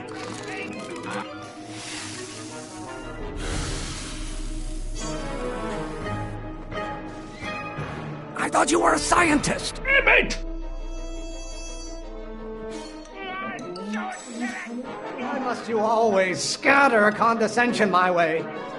If it weren't for scientists, men like you would still be divining the future with sheep's bladders and goat...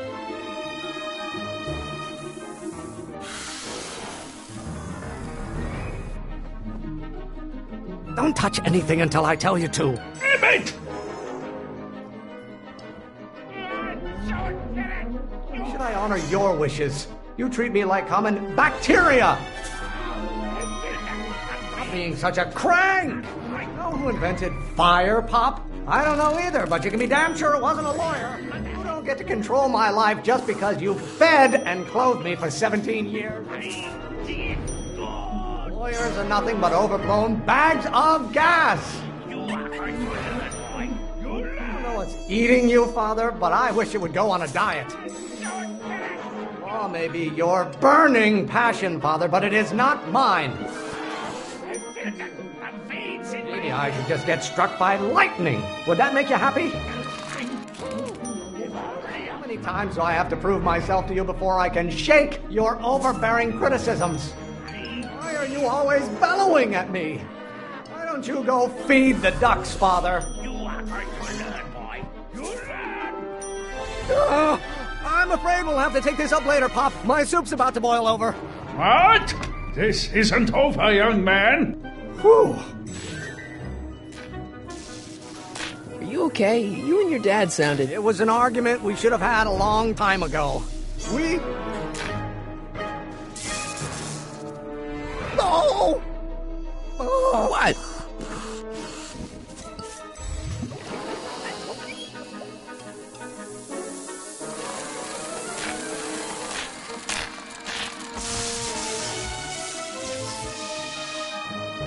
Eureka! Now all we gotta do is fuel up the old rocket power drill and you and I can take it and go. But don't you want to test it first? No time. The last train for DC leaves in just a few minutes. All right. You've got to get this baby to the U.S. Patent Office. Exactly. So tell me, Michael, when can I expect to hear back from the Patent Office?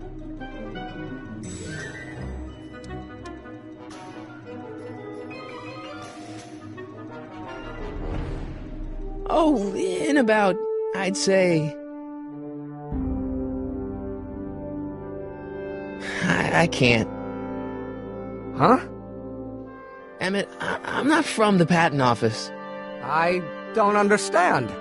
I lied to you, but I didn't want to. It was the only way I can get you to trust me. See, there's somebody who's in big trouble. Someone very important to me, to both of us. I can't tell you who, but I need to save him tonight, and I need your invention to do it.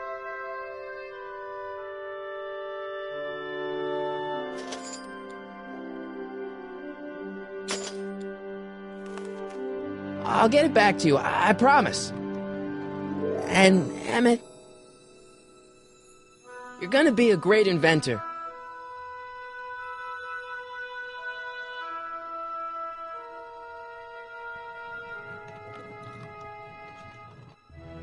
Wait! Keep the throttle at about 8.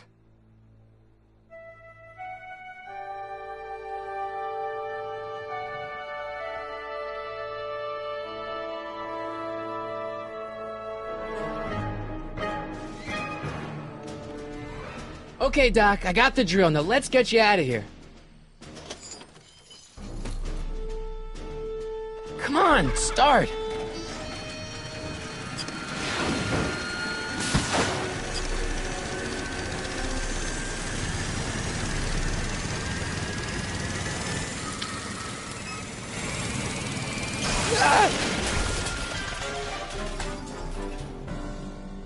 Mr. Corleone! You're too late! Too late? The doc's not supposed to be... They're moving him to another facility for safekeeping. Oh, I better go get a quote from the police chief.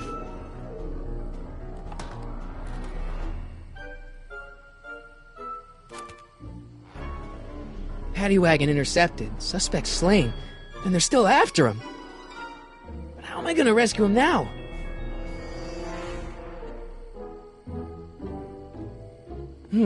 At least the rocket part came out of this in one piece.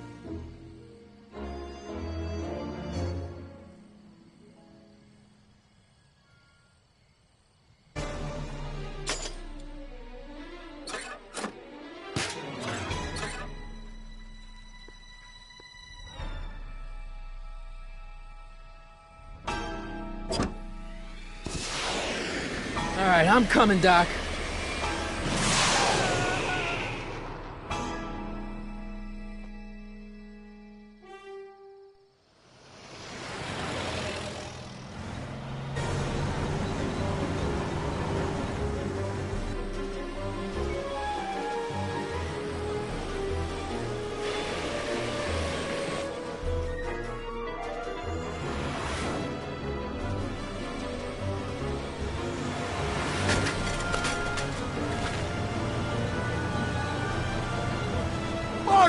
You're still in danger, Doc. I've got to get you out of here. What's that? I said you're still in danger. Never mind, never mind. Get me out of here, and we'll talk later.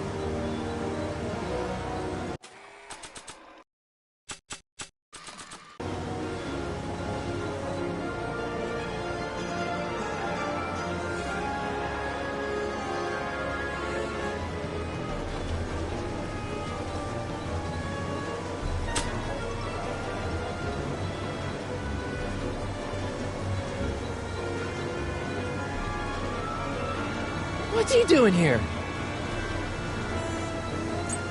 Keys. The window's shut tight.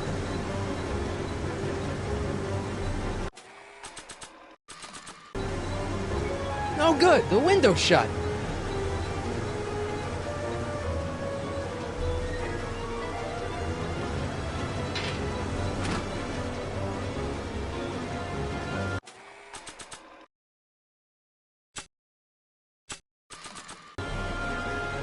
Why on earth would I want to whack that with a tire iron?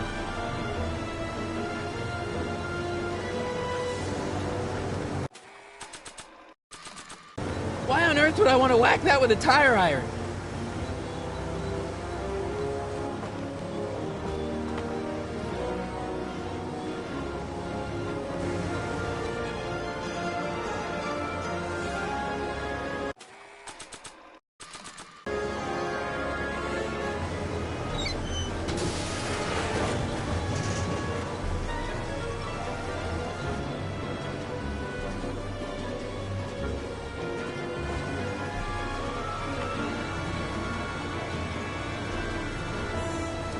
Keys are on the dashboard, but I can't reach them.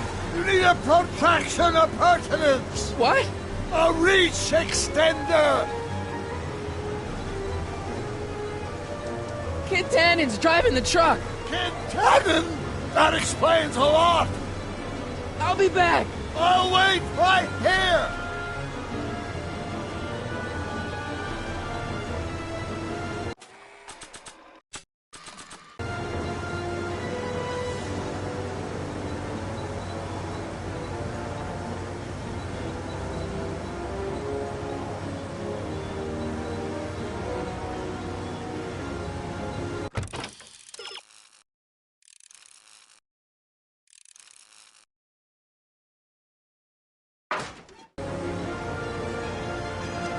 I need a distraction. Leave it to me. Hey, driver. You're driving too fast. Watch how you take those curves. What are you trying to do? I object to your tone of voice, and I find this seat distinctly uncomfortable. You have a pillow I can sit on? Hey, I'm talking to you, driver. Don't ignore me. You! Thanks, Doc. I guess that's why they call you the Streak. How did you know that? I have my sources.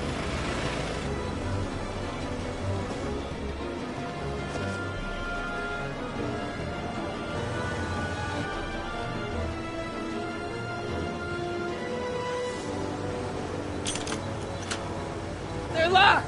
I know! Stand back, Doc! Marty! Ah!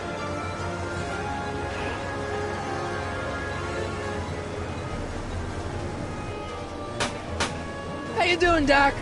Hanging in there! Eat lead, Sagan! How many bullets has he got in that thing?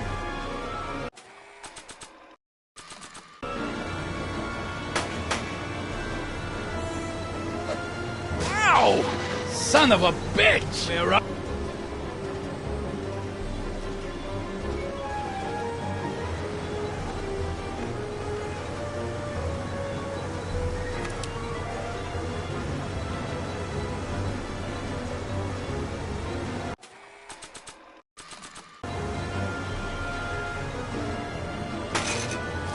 Oh! This is a rescue! That's the idea! Doc! On!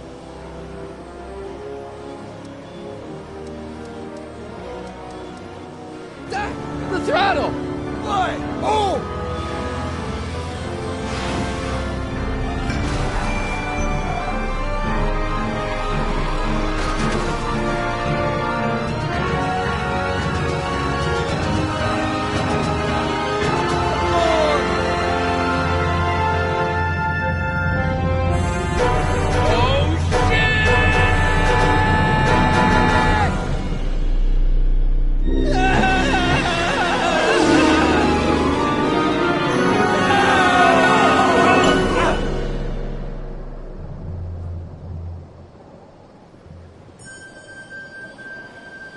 Doc! Are you okay? I'm fine. But I wonder what sorts of bizarre repercussions my younger self's invention of a flying bicycle will have on the timeline. Did you know that would happen? I had a suspicion. I never could keep those rockets from exploding. So, what do we do now? Now we get back to 1986 before our interactions with the past inevitably cascade into a calamitous future. Where'd you leave Einstein? Doc? He's not in the pound, is he? No, but I think we've got bigger problems right now. Great Scott!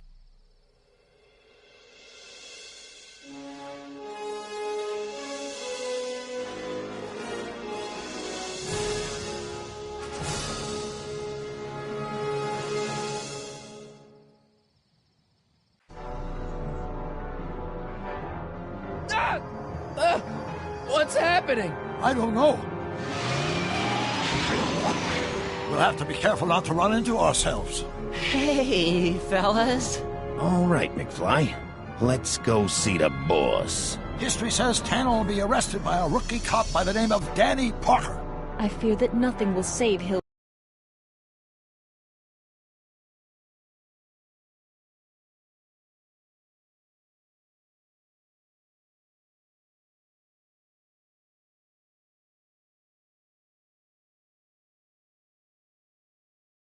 Valley from descending into the fires of chaos and corruption. Nothing is over until Kid Tannen says it's over!